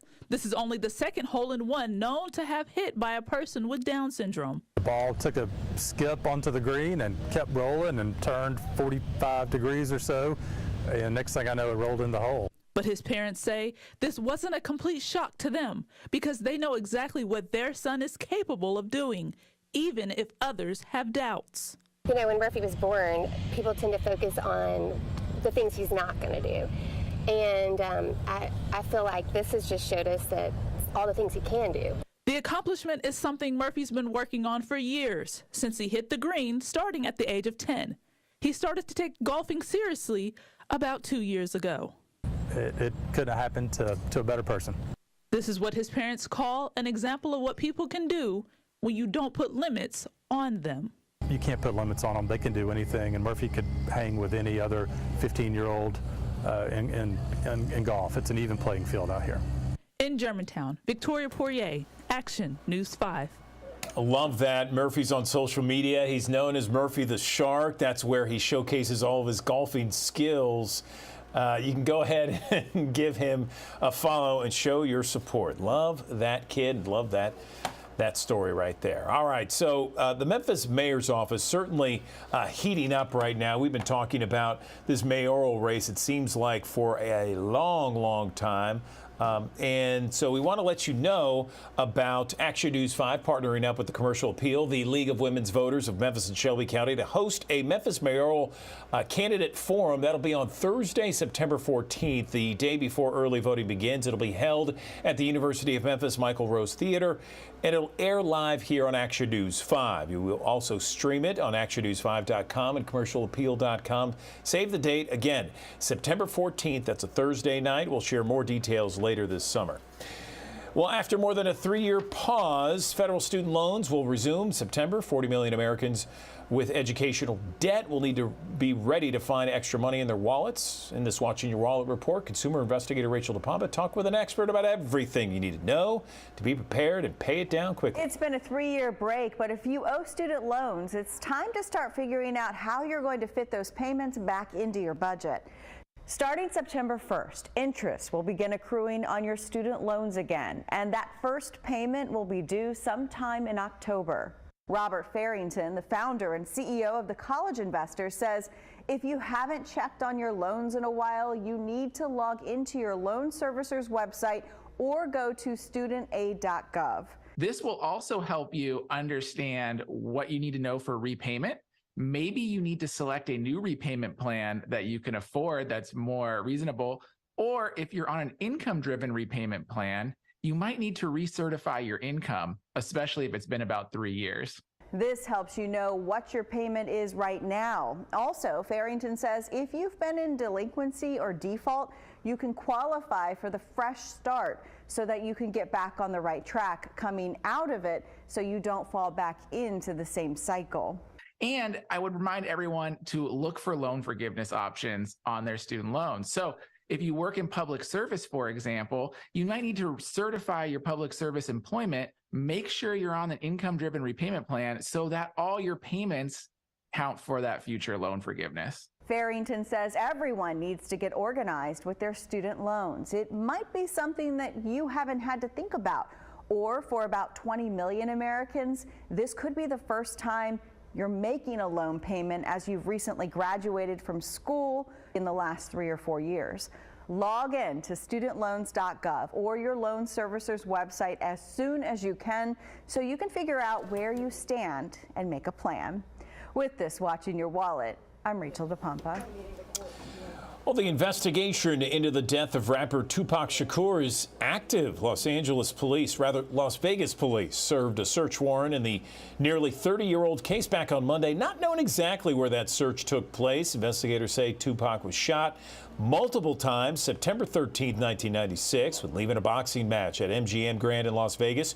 He was in a car with former Death Row Records CEO Suge Knight at the time. The case has never been solved. They've always been, pretty good neighbors. Haven't really met, just kind of waved across the street, but, never had any major issues with them. A neighbor who lives near the home that was recently searched shared his thoughts about the investigation. He says he was really surprised by the huge police presence. Another neighbor said there was about a dozen cars that happened around the area, that came around that area about 10 o'clock Monday night. Have you ever thought about those creative messages you see on these digital billboards above the highway? Now's your chance to be a part of it. Mississippi Department of Transportation's annual safety message contest. You could submit your clever messages July 31st. No limit on the number of messages you can submit. But remember, the message must relate to traffic safety. Also, signs can only have 21 characters per line, no emojis either. This year's contest focused on issues like speeding, texting, driving, work zone, and seatbelt safety. You can visit mdot.ms.gov for more information. How does pineapple Pepsi sound? I don't know about that, but guess what? It's back, whether you like it or not. It's in a partnership with Little Caesars, and right now, pineapple lovers, well, you can get some of that pineapple Pepsi and wash it down with maybe some pineapple pizza. Who knows? Pineapple Pepsi came out in 2020. Well, that was a banner year for so many things. If you want it, it's only available at Little Caesars and only for a limited time. Thank goodness.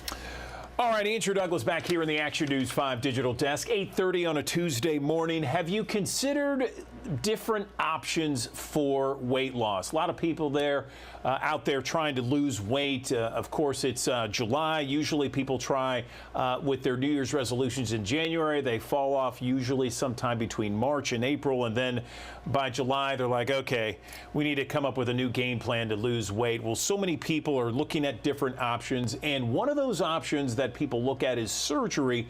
But you got to be careful with all that. Let's bring in an expert that knows exactly what to do in terms of counseling people when it comes to weight loss surgery. Joined now by Dr. Matthew Davis. He is a weight loss surgeon at Methodist Le Bonheur Healthcare. He consults patients all the time about the surgery, about various positives and negatives associated with it, what to do, what not to do.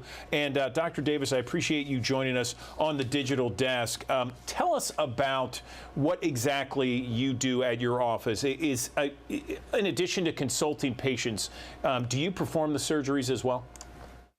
Yes, I do, along with my partner, Dr. Virginia Weaver, who's been practicing probably about 15 years or more in town, so well-known name in the weight loss space here. But really, beyond that, we actually have a comprehensive clinic over here that doesn't just provide surgical weight loss, but high-level medical weight loss. We have the whole gamut of FDA-approved weight loss medications, all the things that are on all the buzz in social media these days, Ozempic and Mounjaro and those sort of things as well. But really, it's a total package sort of experience for weight loss. Okay, so I want to talk to you about a couple of things here because I've seen these trends, here in the newsroom. So we have, obviously the surgeries that most people think about when they think of weight loss surgery is the gastric bypass, the gastric sleeve. I think that's the way it's referred to. And then I'm hearing a lot about Ozempic, and I'd love your comments on all three. But let's begin with Ozempic because I see that being something that a lot of people are starting to do and familiarize our viewers with this whole trend. So, although Ozempic is kind of new and exciting these days, it's been around for a while in its own form as well as some prior forms in the diabetes space. It's been an excellent drug in managing blood sugars for diabetic patients, and as a side effect to that, a positive side effect, also inducing weight loss. But more recently, experience has been extended to the non-diabetic population, and that's really where its popularity exploded. These class of drugs are overall very safe and effective as long as you're following along with an experienced provider. Someone in our clinic, but also multiple clinics around the region and around the country. But really, it's excellent. It is still a medication. All medications do have side effects, but overall it's been pretty safe and effective. But it has yet to come to the experience for surgery with regards to the degree of weight loss. Okay, and then when it comes to the surgeries, the two primary ones I'm thinking of is the gastric bypass and the sleeve. Are there other ones? Are those the two most popular? And can you tell us some of the things that you counsel patients on with regards to those two surgeries? Yes, so the sleeve and the bypass currently are the most common operations. The sleeve has actually gained a lot more popularity. It's a little bit easier for a lot more surgeons out there who may not have the degree of technical experience as some of the higher level centers. Here we do about, I would say 50-50 sleeve and bypass because we do have a very deep experience with the gastric bypass as well. And that really provides the different options. It's not a one size fit all, as I'm sure everyone who's gone through any degree of weight loss experience, dieting, medications, or surgery understands. So each surgery is really tailored to the personal experience of the patients regarding their medical history, regarding their degree of weight loss that they're interested in, as well as the safety profile. So when should someone consider weight loss surgery? Is there a certain point, maybe a certain diagnosis? So anyone with a BMI, a body mass index above 35 should really start thinking about surgery. If your BMI above 30, which the World Health Organization and other health institutions quantify as obesity, so that's when you should really start thinking about any sort of degree of interventional weight loss, whether it's surgery, medications, high-level dieting as well. Because obesity should really be thought of just like diabetes or like any other disease where you have mild, moderate, and severe. And once you enter into that BMI of 30, that's where you are considered mildly obese. And then as you go up through those numbers of BMI, you get to the moderate and severe. And as you go up in severity, that's when the intervention has to be more not necessarily invasive, but more significant to achieve a greater weight loss and improve overall health. So anyone with a BMI of 35 can start qualifying for surgery. Between the BMIs of 35 and 40, you generally do need a weight-related medical condition like diabetes, high blood pressure, heart disease, and the like. That's more for the insurance requirements. And then really above a BMI of 40, that's when people start qualifying even just for having that BMI above 40. Can you explain maybe the risks and the benefits associated with these surgeries and what the recovery time is like? So the risks of the surgery are actually quite low. Of course it is surgery and every invasive procedure does come with risks, but they've done large national studies to show that bariatric surgery, whether the gastric bypass or the gastric sleeve, is just as safe as your average gallbladder surgery, and everyone knows someone who's had their gallbladder out. These surgeries are done laparoscopically with small incisions and more recently robotically, also with small, minimally invasive approaches. So really overall quite safe. A lot of our patients are just staying one night in the hospital and maybe taking a week or two off work. Really, the main transition is not even a whole lot of pain. It's more just kind of transitioning to your new stomach. You have a smaller stomach, and we prep our patients really, really well for 3 and up to 6 months before surgery, making sure they're very well prepared for that experience. And a lot of our patients really transition quite well. Patients come in a week or two after surgery and have only been taking Tylenol after surgery and are able to hydrate themselves and get back to activity and all these sort of things. What's the one thing you want people to know when it comes to this surgery, considering weight loss surgery? I know a lot of people go overseas because it's cheaper. I mean, do the medical costs, does insurance cover it all? I mean, I guess it depends on the insurance. Give us some idea of some of the other things we haven't touched on you feel is important.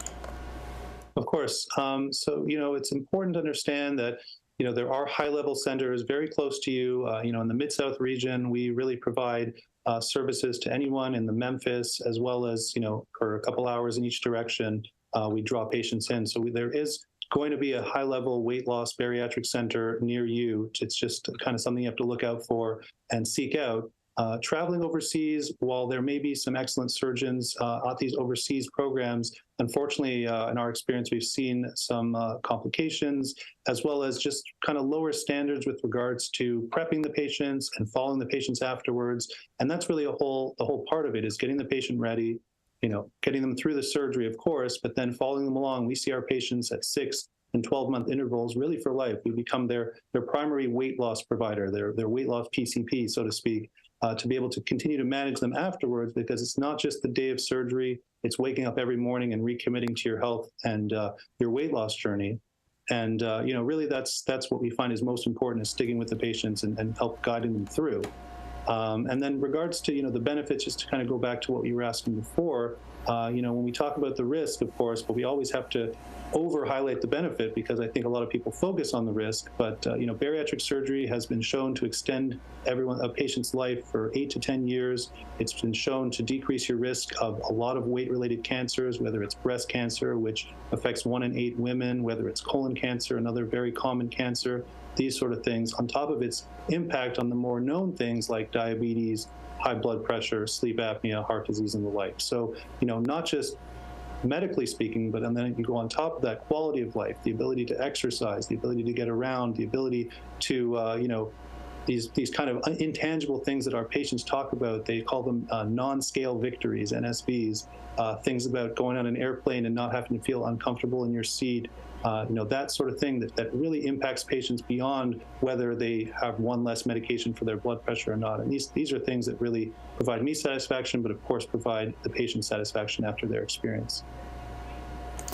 Where can people get more information, Dr. Davis? So at our website, methodisthealth.org/weight loss, you can Google us. Really, again, like we said, our reach is through the whole Mid-South region. But the ASMBS, the American Society of Metabolic and Bariatric Surgery, which is our licensing society, has excellent information that's patient-facing, a lot of, visual, graphical, sort of experiential explanations to patients. So that's an excellent resource as well. As well as the Obesity Action Coalition's a lot of things on Facebook and social media. But really just type into Google weight loss in your region and look for a bariatric center that's accredited by the ASMBS. That's a good place to start.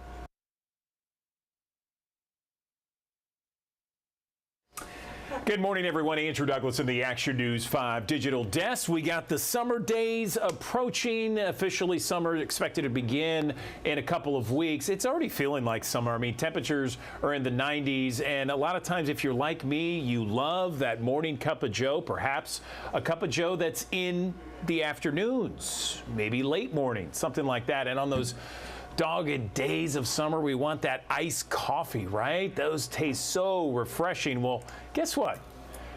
Commercial Appeal food reporter Jennifer Chandler joining us to talk about some of the best iced coffees in the Memphis Mid-South area. I love the topic, Jennifer. Good morning.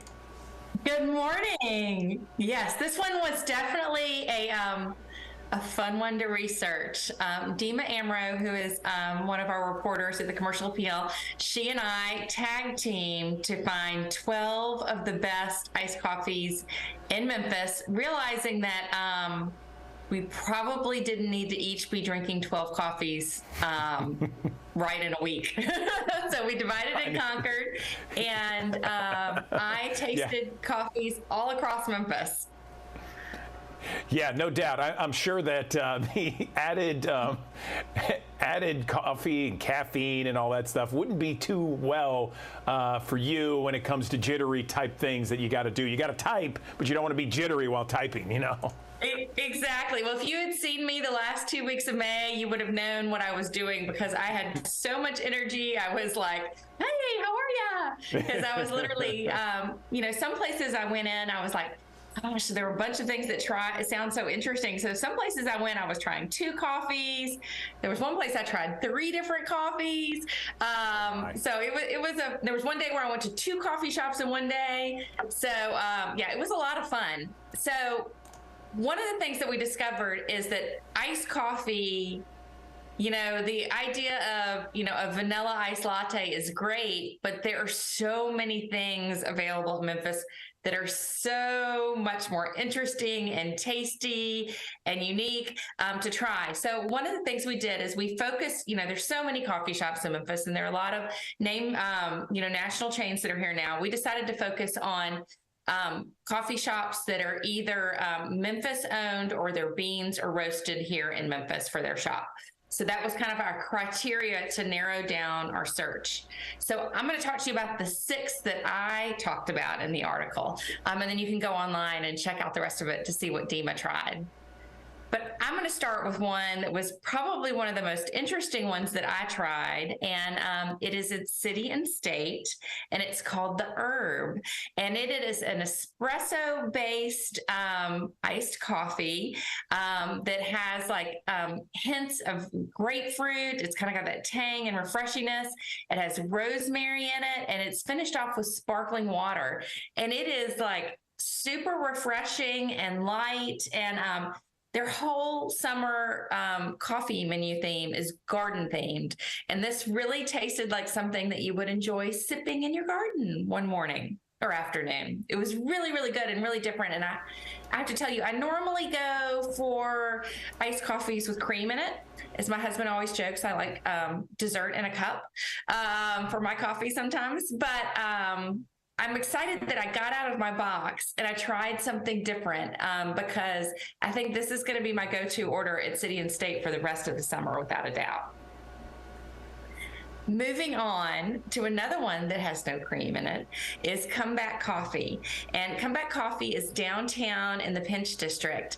And Comeback Coffee is known not only for their artisan coffee shop and its cool vibes, but they're also known for coffee soda. And they have a whole line of coffee sodas, and they are kind of expanding that business. It's really, really cool what they're doing down there. And so instead of doing one of their coffee sodas, they have a new menu item that is coffee soda-esque, as Hayes McPherson, who's the owner, explained to me. And it is so good. It's called the Sproke.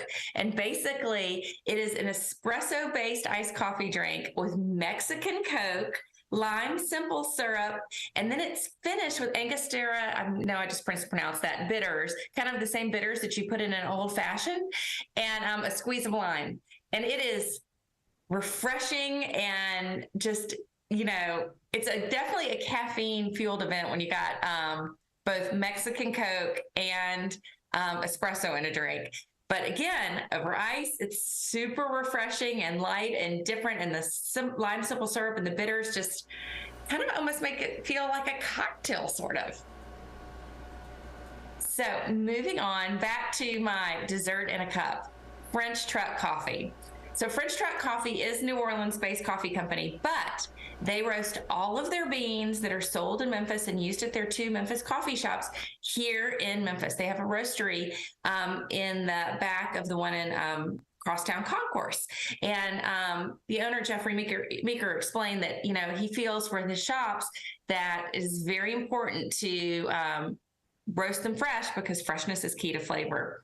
And they have a drink that just takes me back to my childhood in New Orleans and any trip I've taken as an adult to New Orleans. Chicory coffee that you get at Cafe Du Monde. They have this New Orleans iced coffee that is made with chicory coffee, and it really tastes like the cafe au lait that you get at Cafe Du Monde in New Orleans. And it is so good. The only thing missing is the beignet, but it is really, really tasty and it's sweet. And they also do it over crushed ice, and it just kind of makes the whole drink. It's really, really good. Have you ever had that one? Because that's one that's on the menu all the time. You know, I know I should be drinking this up, but I'm eating this up, Jennifer. All of these look so good. I've had French cup in a roast, you know, just a normal warm coffee drink, French roasted coffee. And French truck coffee, but I've never had these iced coffees, but I love iced coffees. And what you're showing me, I'm digging it. I mean, you throw in a fat guy in a red suit, we got Christmas here. Well, I've got 3 more to tell you about when you speak about dessert in a cup. We're going to keep going on that theme for the next 2. Is JoJo's Espresso in Germantown. I love this little coffee shop, and they have a Biscoff bourbon latte. And it is super, super yummy. It is kind of the base of the simple syrup is Biscoff cookies. And so you kind of get that flavor that you have from those cookies, which I always laugh at. I always call them airplane cookies. And I love that they're everywhere now.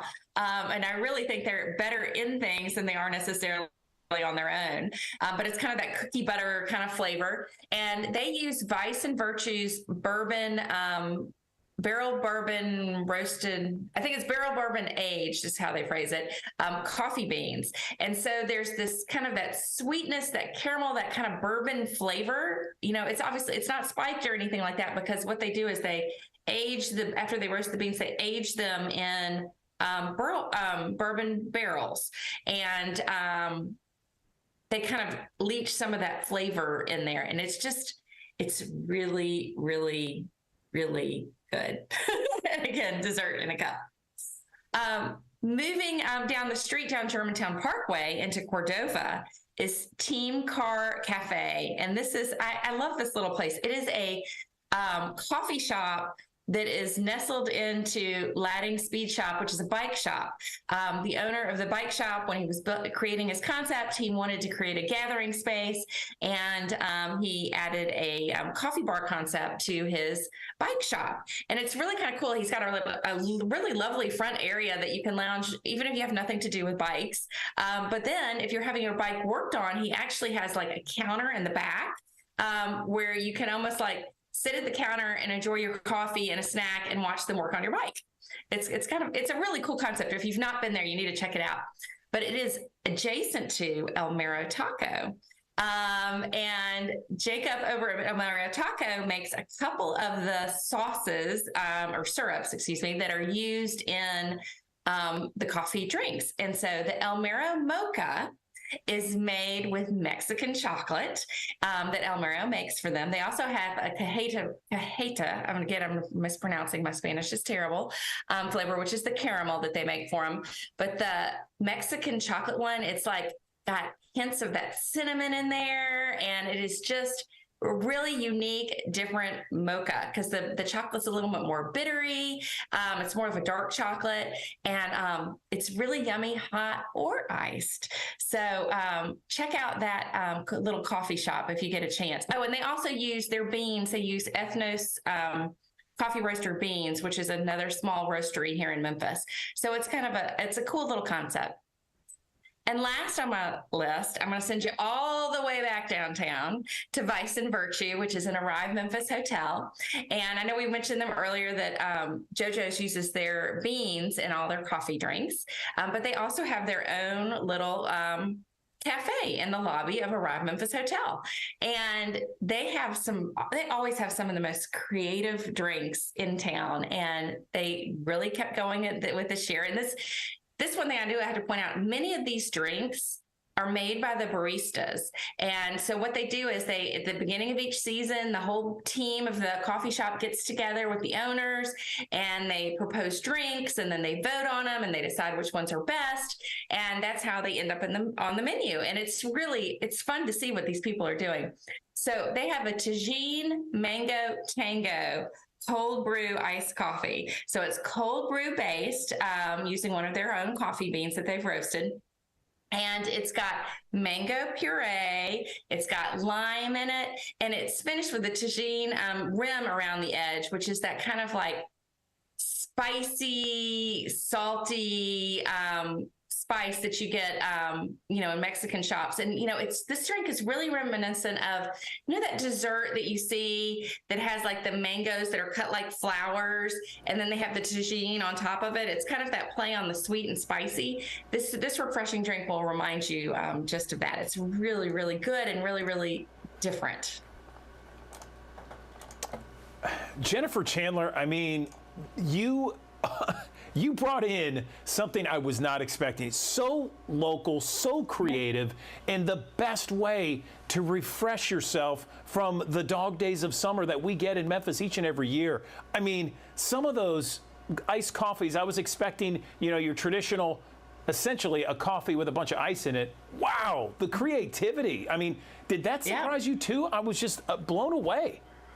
Yeah, it's really cool to see. I mean, these people are making their own purees, they're making their own syrups, they're making their own sauces. They're really, these are like artisan creations, and they're really, really, really good. So my suggestion is to go out and make it a quest for this summer to try them all. I will give a plug. There's something called and you can Google it. It's called the Memphis Coffee Shop Hop. That's going on, Coffee Shop Hop. It's Memphis Coffee Shop Hoppers on Instagram, and they have a program that they're doing this summer where you can get a card at one of the participating. I think they maybe have 10. I forget how many they have participating coffee shops, and you can get a card. And if you go to all the ones and get it punched at all the ones, then you get to go back and have a free coffee at whichever was your favorite. So that's another fun reason to go out and try all these different ones and support all our local coffee shops and get a free coffee in the end. And that's why Jennifer Chandler's the best food reporter in the business. She works for the Commercial Appeal. You can find her reports at commercialappeal.com/food. Jennifer, as always, thanks so very much. And I cannot wait to start enjoying some of these iced coffees this summer. Appreciate it. So, well, I'll see you at a coffee shop. I'll be the one that's kind of like jittery and bouncing all around and all happy. I'm right there with you. I can't wait. Long-standing battle for the trademark Taco Tuesday now over. For the past 34 years, that phrase, Taco Tuesday, it was trademarked by restaurant chain Taco John's. They're big in the West, but that all ended Tuesday, of course, on a Tuesday, after Taco John's decided to end the fight with Taco Bell. Taco Bell filed a petition back in May with the U.S. Patent and Trademark Office to cancel that trademark that Taco John's owns. So Taco Bell claimed that the commonly used phrase should be freely available to all who make, sell, and eat and celebrate tacos. Taco John's didn't want to pay the legal fees it would take to defend the phrase, so instead of making a $40,000 payment over here with legal fees, they decided to donate it to CORE, which is short for Children of Restaurant Employees. As we look at, are we going to pay attorneys, or are we going to do something good with this? And we knew that our decision would be to abandon the trademark so that everyone can use it. And so we wanted to take some of that money that we would have used and spent with attorneys to turn it around and do something good for the industry. There are a few Taco John's in certain areas. It's, whether it's Taco Bell or Taco John's, now every Tuesday is officially known as Taco Tuesday.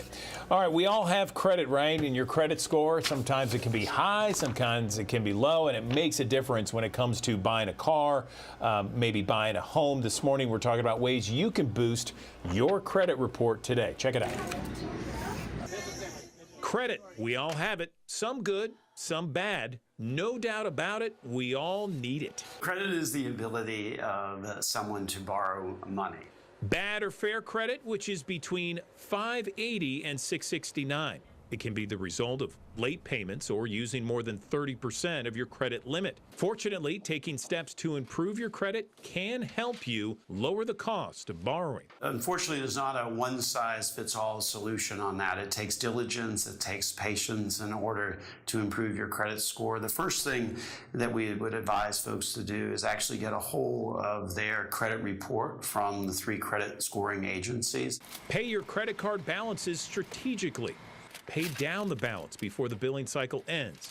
And make sure that the accounts that you have a long length of time to them. So you don't want to go and pay things off too quickly, because that reduces the amount of age that is associated with that particular credit item. Also, blend your credit. Lenders like to see that you can handle multiple accounts at once. Lastly, you want to make sure that you don't apply for credit too often. That pulling of credit actually winds up potentially reducing your credit score if you do that too frequently. All right, so we all know about ChatGPT. We've heard about it. It's been in the headlines now for weeks, if not months. It's essentially an artificial intelligence program that allows people to write all kinds of essays and documents and various structures. And for students across the country, they're using ChatGPT and other technology to cheat on their homework assignments, their essays, that sort of thing. And professors and teachers are having a really difficult time distinguishing ChatGPT writings versus the actual students' writings. Well, there is now a tech company that has designed a program, it says, that will make it harder for students to cheat and allow parents and teachers to detect if students are using programs like ChatGPT. It's fascinating, right? Because we've heard so much about it, but now there might be a program here to combat against it. That's why we have brought in Annie Ciccitelli, Chief Product Officer with Turnitin. Annie, I hope I said your name right. How are you this morning? I'm good. How are you doing, Andrew? Doing well. So tell me about, first off, let's explain to everyone, if maybe they've heard about ChatGPT, they don't know how it works. Let's explain how it works for our audience. Sure. So ChatGPT and other text generators are large language learning models. They are very predictive. So they write based on the next word. So they take the prompt that was written as well as everything they wrote before to predict the next most probable word in that sentence, and thus that's how they write. They're not writing for meaning. They're not writing to create a story. It's a very different way of writing than humans do. And so it leaves this trace, or a statistical trace, that we're able to detect because of the way that it chooses the next most probable word.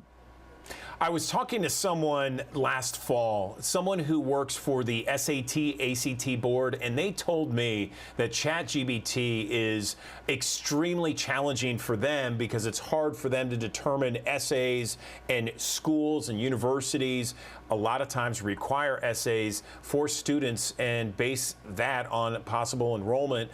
And so they were really kind of wringing their hands, wondering how they would be able to detect ChatGPT versus a student's actual writing. But I understand your tech company has developed a program to detect it. Tell me more about that. Yeah, and so we, Turnitin is a company for the past 25 years focused on academic integrity. And this is just an extension of our core business, which was started out as similarity detection. So looking to see if something a student submitted is similar to something on the internet or perhaps another paper. And so this is just an extension. It uses different technology, though, than obviously our similarity detection, in which we're able to, because we have been working with student writing for over 20 years, we understand even different grade levels of how students write. We're able to create a model that compares that to ChatGPT writing or any other program that uses GPT-3 or 3.5 to determine if there are the differences, and we're able to see the statistical significance that the students submitted of the different words to determine if there are traces of AI writing.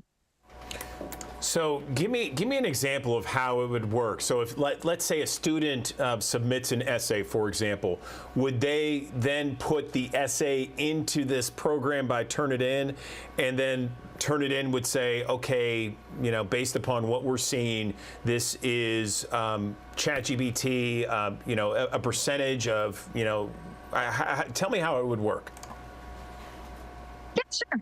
So the good news is that we already have an established workflow that students are used to because of our similarity detection. So students already have a path for submitting their assignments to Turnitin, and teachers already have an interface by which they're comfortable working. And we show them today, for the similarity, we show them a copy of their submission and highlight places where there is similarity to other documents. So that already exists. And so what we've added to that interface is a button, so kind of like a flag that says AI rating, and it gives a percentage, and it's a percentage of the document. But we encourage all teachers to learn more. Don't just take what it's, you know, just across all our tools, right? Don't just take what the percentage is, you know, make sure that we want the teacher to click into that to see line by line where we think ChatGPT or another tool was used to create the paper. And then that gives the teacher the ability to have those conversations with the student. We believe that it shouldn't just be taken as a detection of cheating, right? We think that the teacher is going to make that determination based on what they find and what evidence we provide them.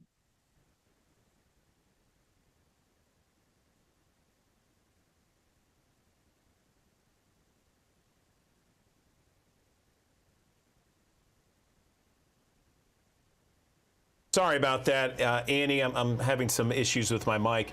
Is there anything that says there is a success rate when it comes to this program from Turnitin?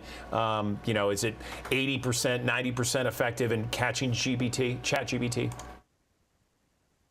Yeah, it's a great question. And so we have tuned the model in a specific way to err on the side of safety. And what we mean by that is that we only indicate to teachers that we suspect AI writing when we're 98% sure. And so we turned kind of that dial up. But at the same time, we want to make sure we're reducing false positives as much as possible.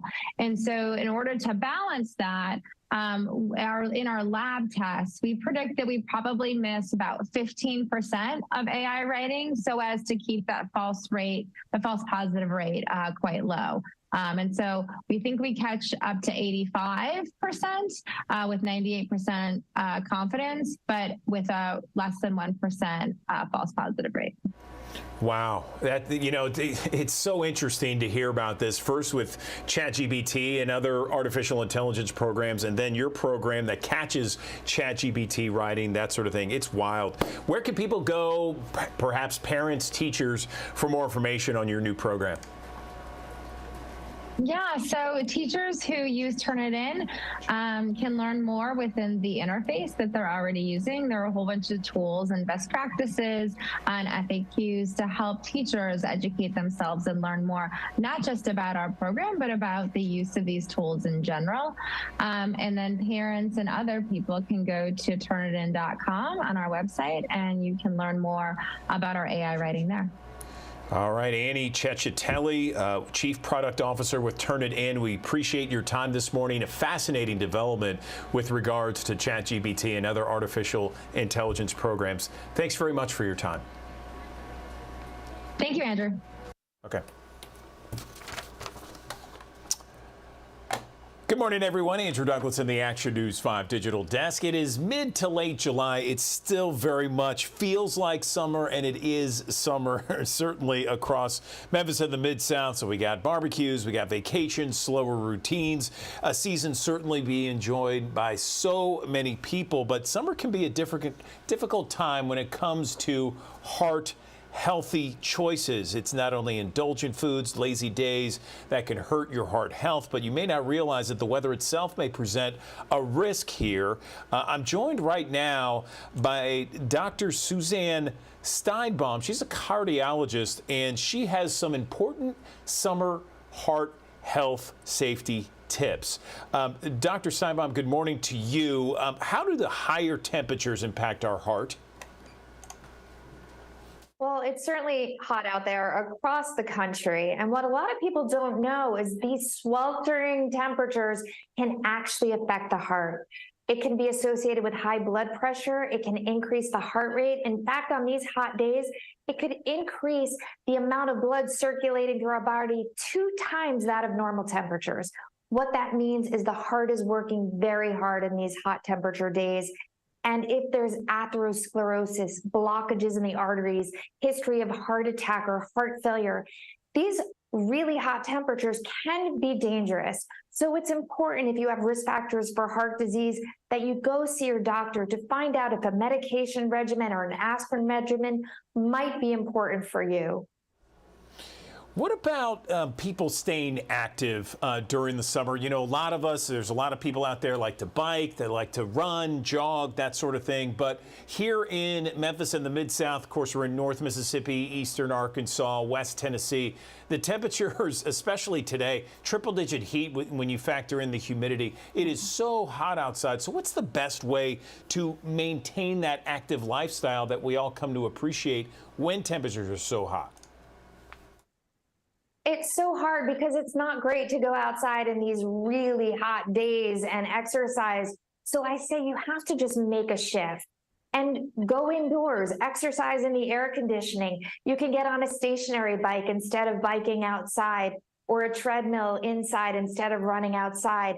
But be indoors and exercise indoors might be the best option for you. Do anything to get your heart rate up, even have a dance party if that's better for you inside.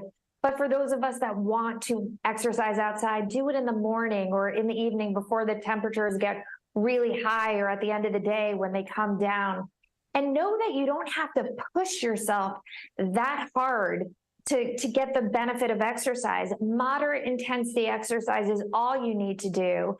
And you can use a heart monitor to keep track of that moderate intensity. Or if you don't have that, just pay attention to how you feel. If you're so short of breath that you cannot catch your breath when exercising, back off, slow down. You just need to be a little short of breath so it's hard to finish a sentence. And that's good enough to keep up a heart healthy exercise regimen. So in the summer, Dr. Steinbaum, so many people are traveling. They're going on these great vacations. You know, maybe sometimes it's right around the corner or very far away overseas. And a lot of times we're off our diet. We're off, you know, kind of our food regimen that we normally like to have during any given week. So what are your biggest tips for maintaining that heart healthy diet, or at least the heart healthy proper way of eating during those holiday vacations where we just want to splurge? You know, we go on vacation. That doesn't mean we should be on vacation from our own personal health. Enjoy your time away. Try the foods. Take a bite, but you don't have to overindulge. Instead of eating every sweet out there, you can have a juicy piece of fruit. Just pay attention, and moderation is key, and maybe a little bit of planning. So instead of grabbing all the things that are not healthy for us, pack nuts, make your own healthy trail mix, put fruit in your bag, carry it with you so you have options there that are really good for you, instead of just going off the rails and eating everything you want. And maintaining that exercise regimen is also important. Vacation should also mean maintaining heart health, and we have to really plan. Plan on remembering your medication and your aspirin if this is something that's been recommended to you by your doctor, and really make sure that you're keeping a journal to remind yourself to take your medication, to remind yourself to eat healthy. Keep track of what you're doing and stay accountable, and that's the best way to stay heart healthy during your vacation time. What else can we talk about when it comes to heart health in the summer? We've talked about exercising. We've talked about ways to stay on some sort of food regimen, a diet, if you will. Anything else? I think it's really important for everyone to understand that 80% of the time heart disease is preventable. And it has so much to do with our lifestyle choices. We mentioned how we eat, we mentioned how we move, but it's also about sleeping and stress and paying attention to how we feel. During this summertime, be aware of your own cardiovascular risks. Go to your doctor, get your numbers checked, understand what your risks are and whether or not it's important for you to be on medication or be on an aspirin regimen for prevention. Or if you've had a heart attack or stroke, being on aspirin could be incredibly important. But all of these things are part of a bigger picture, which is that 80% of the time we can prevent a heart event from happening. And talking to your doctor could be one of the most critical things that you can do.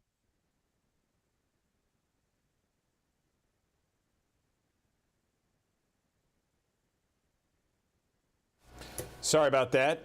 Great way to end it, though. I really appreciate the positive aspects to that end and how we can always maintain that healthy lifestyle no matter what time of the year. Really appreciate it this morning. Thank you.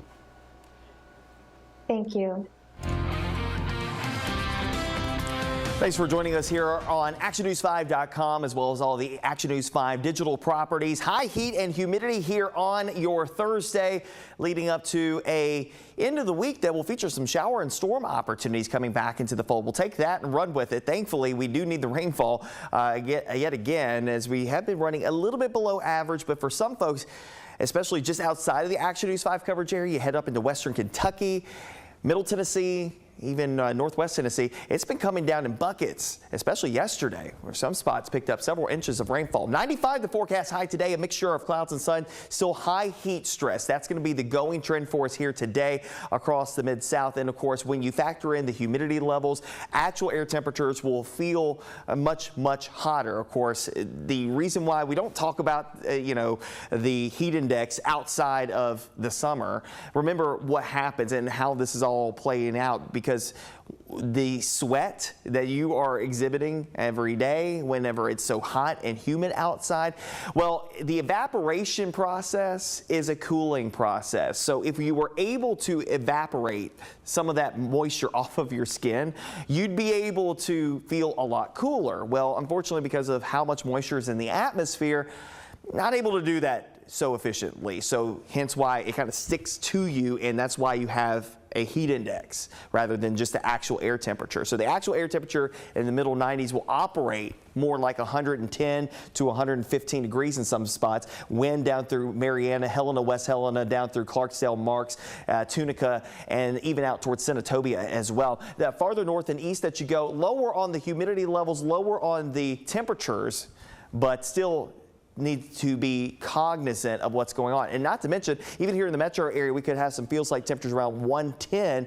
And with some folks still without power after the storms that we had on Tuesday, which MLGW has been able to do a lot of great work here the last couple of days, last day or so. We still got a lot to go here in the short term, and some folks will still be without power as this system, as this warm air still bakes us here today.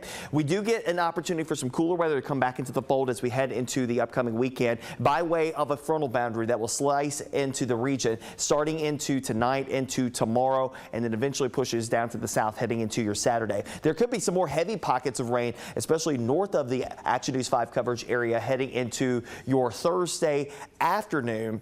The front sags a little farther south, more so in the Mid-South heading into your Friday.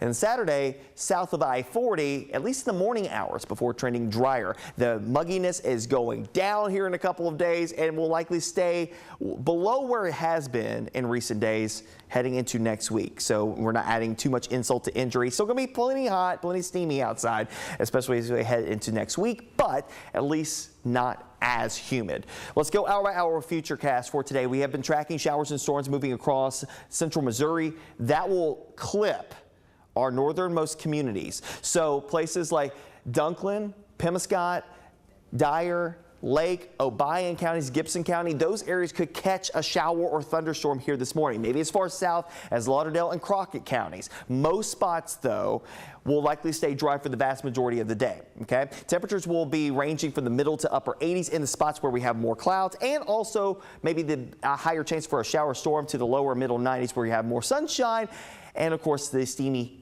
heat and humidity combination. Now, let's roll into this evening. There is the possibility that we could see thunderstorms developing in northeastern Arkansas that could swing across the heart of the Mid-South.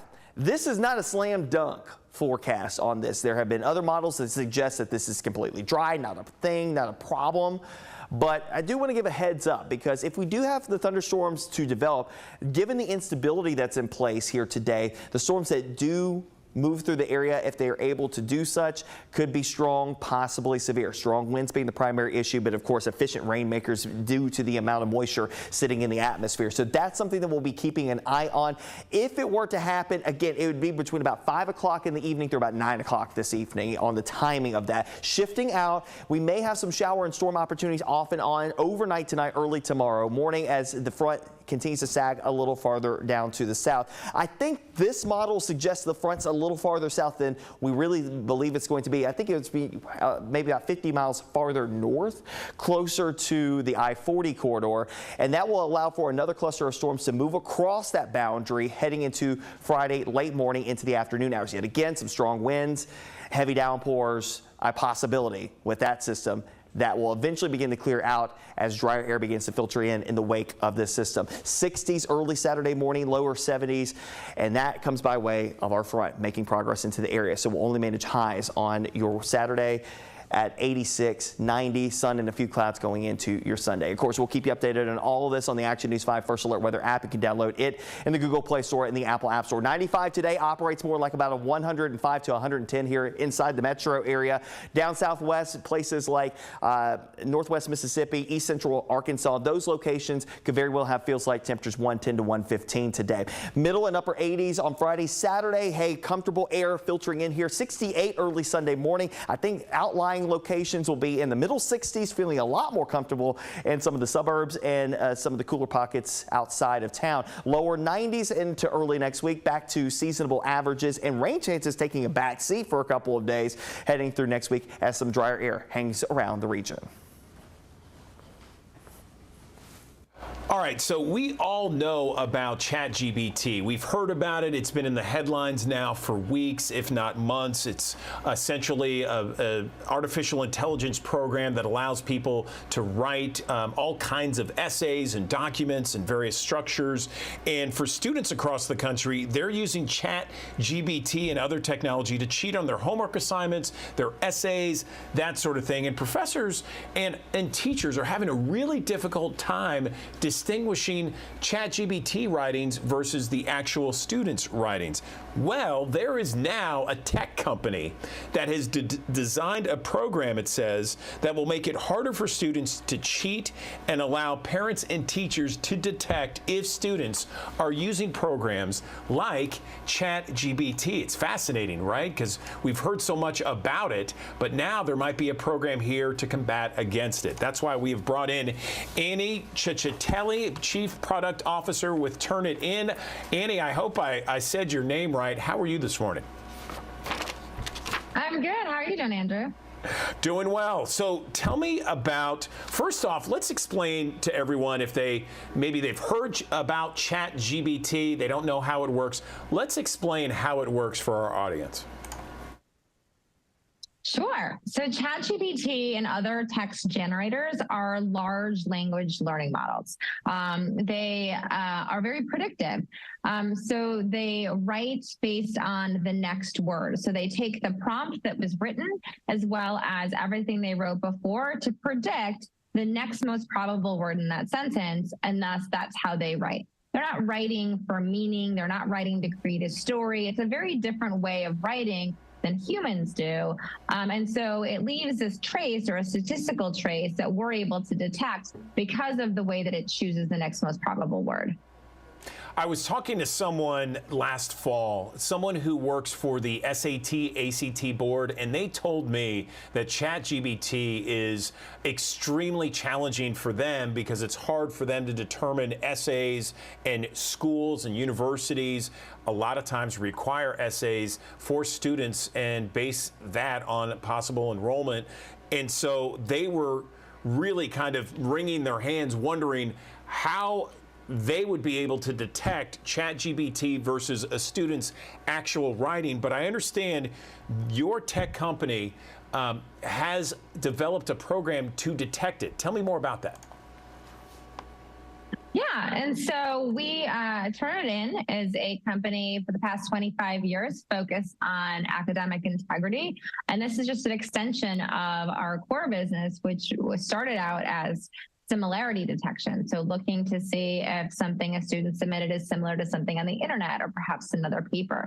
And so this is just an extension. It uses different technology, though, than obviously our similarity detection, in which we're able to, because we have been working with student writing for over 20 years, we understand even different grade levels of how students write. We're able to create a model that compares that to ChatGPT writing or any other program that uses GPT-3 or 3.5 to determine if there are the differences, and we're able to see the statistical significance that the students submitted of the different words to determine if there are traces of AI writing. So give me an example of how it would work. So if let's say a student submits an essay, for example, would they then put the essay into this program by Turnitin, and then Turnitin would say, okay, you know, based upon what we're seeing, this is ChatGPT, you know, a percentage of, you know, tell me how it would work. Yeah, sure. So the good news is that we already have an established workflow that students are used to because of our similarity detection. So students already have a path for submitting their assignments to Turnitin, and teachers already have an interface by which they're comfortable working. And we show them today, for the similarity, we show them a copy of their submission and highlight places where there is similarity to other documents. So that already exists. And so what we've added to that interface is a button, so kind of like a flag that says AI rating, and it gives a percentage, and it's a percentage of the document. But we encourage all teachers to learn more. Don't just take what it's, you know, just across all our tools, right? Don't just take what the percentage is, you know, make sure that we want the teacher to click into that to see line by line where we think ChatGPT or another tool was used to create the paper. And then that gives the teacher the ability to have those conversations with the student. We believe that it shouldn't just be taken as a detection of cheating, right? We think that the teacher is going to make that determination based on what they find and what evidence we provide them.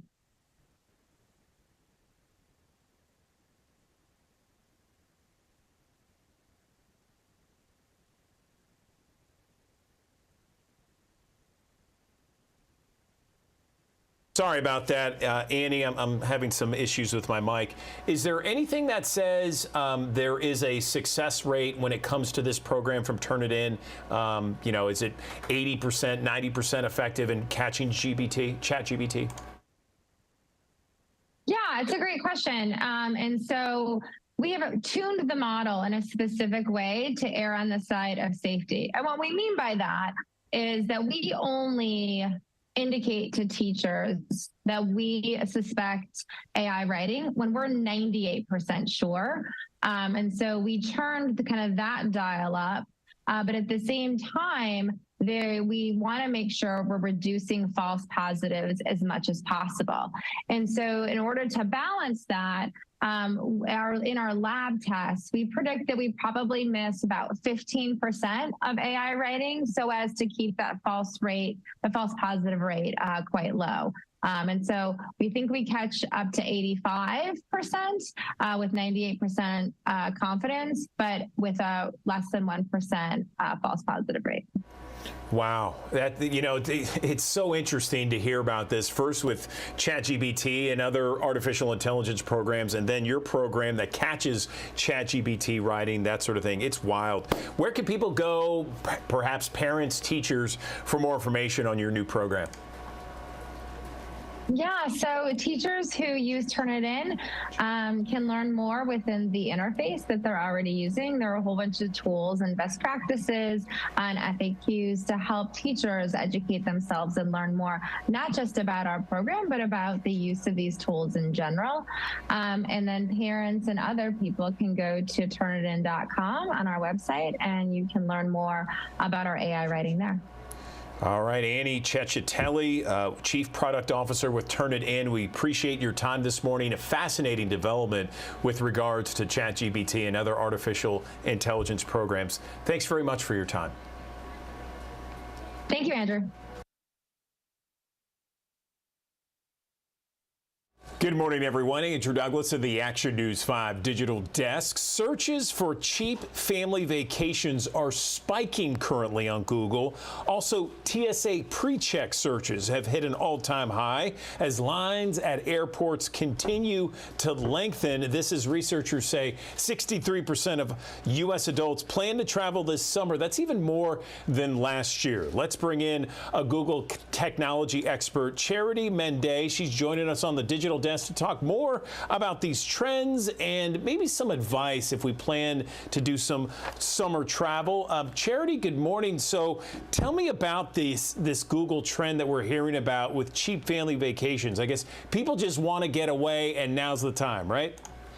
Yes, people do want to get away, and it's really exciting because there's so many different tools and hacks that you can use online to make the most of your summer travel. What we've been seeing from a trends perspective, people are looking for different types of getaways. So for example, people are looking for family getaways, trips for solo travelers. They're also looking for cheap ways to travel as well. We've also seen, as we do every year, a spike in interest around road trips. People are wanting to get away, make the most of the great outdoors. We've seen a lot of search interest in things like trips to Lake Tahoe, trips to Vancouver, trips to Yosemite, as well as Mount Rushmore. So it's a real mixed bag, and just showing that people are ready to get outdoors and enjoy these summer months.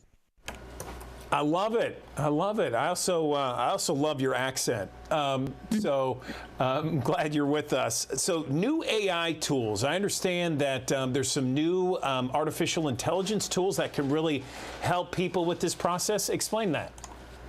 We're really excited to have recently rolled out a number of tools available for people to experiment with and use as part of their everyday journeys. So one of the tools that I'm most excited about is Bard, B-A-R-D, because I know sometimes my accent can get a little confusing, but Bard is think of it as your creative ideas partner. So that really can help you plan out your itinerary. Let's say you're going to London for the first time and you want to understand what to do on a weekend trip to London. So it can help you plan through different restaurant options, landmarks, and different things that you might want to try while you're out there. The other thing that's really cool that is also coming soon on Bard is you can drag and drop images. So let's say someone posted a really cool picture of a colorful street in London and you have no idea where it is. You can drag and drop the image into Bard and it will tell you where it is and help you plan around going to that specific place. We also have a new tool which is available through Search Labs, which you can use to help go a level deeper. So let's say you've picked your London itinerary, but you want to figure out what restaurant is more family friendly. You can ask SGE, i.e. the Search Generative Experiment, to go a level deeper and compare restaurants and really get to the nitty-gritty of what you're trying to do with your plans.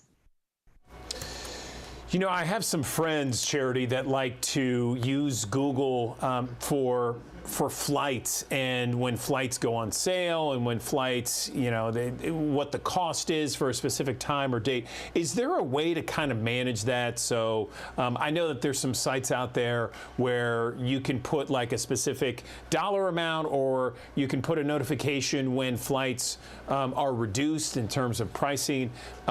What's the best way in terms of Google helping out that perspective, airfare? Many people come to Google to book flights through Google Flights, which is a really helpful tool if you want to compare different flight options and, like you said, track flights. We have a new pilot program which we're running right now, which is available on certain flights that you book through Google Flights. You can not only track the prices, but also you might be able to get some money back if your flight price decreases before you board. So that's just one of the ways you can plan for your summer through Google Flights. What else can we talk about with regards to summer travel? I mean, we've hit on the trends, we've hit on various travel, some new AI tools, Google Flights. What else are we missing? One of the things that I personally love and use a lot on my own travels is Google Lens. Now, Google Lens is part of the search experience. So if you are on Google Search on your phone, or you might have the Google app, you can click the little camera icon. And if you're out and about, let's say I was in Portugal a few months ago and I saw a menu and I didn't understand anything that was on the menu, I used my phone and it quickly translated the menu for me.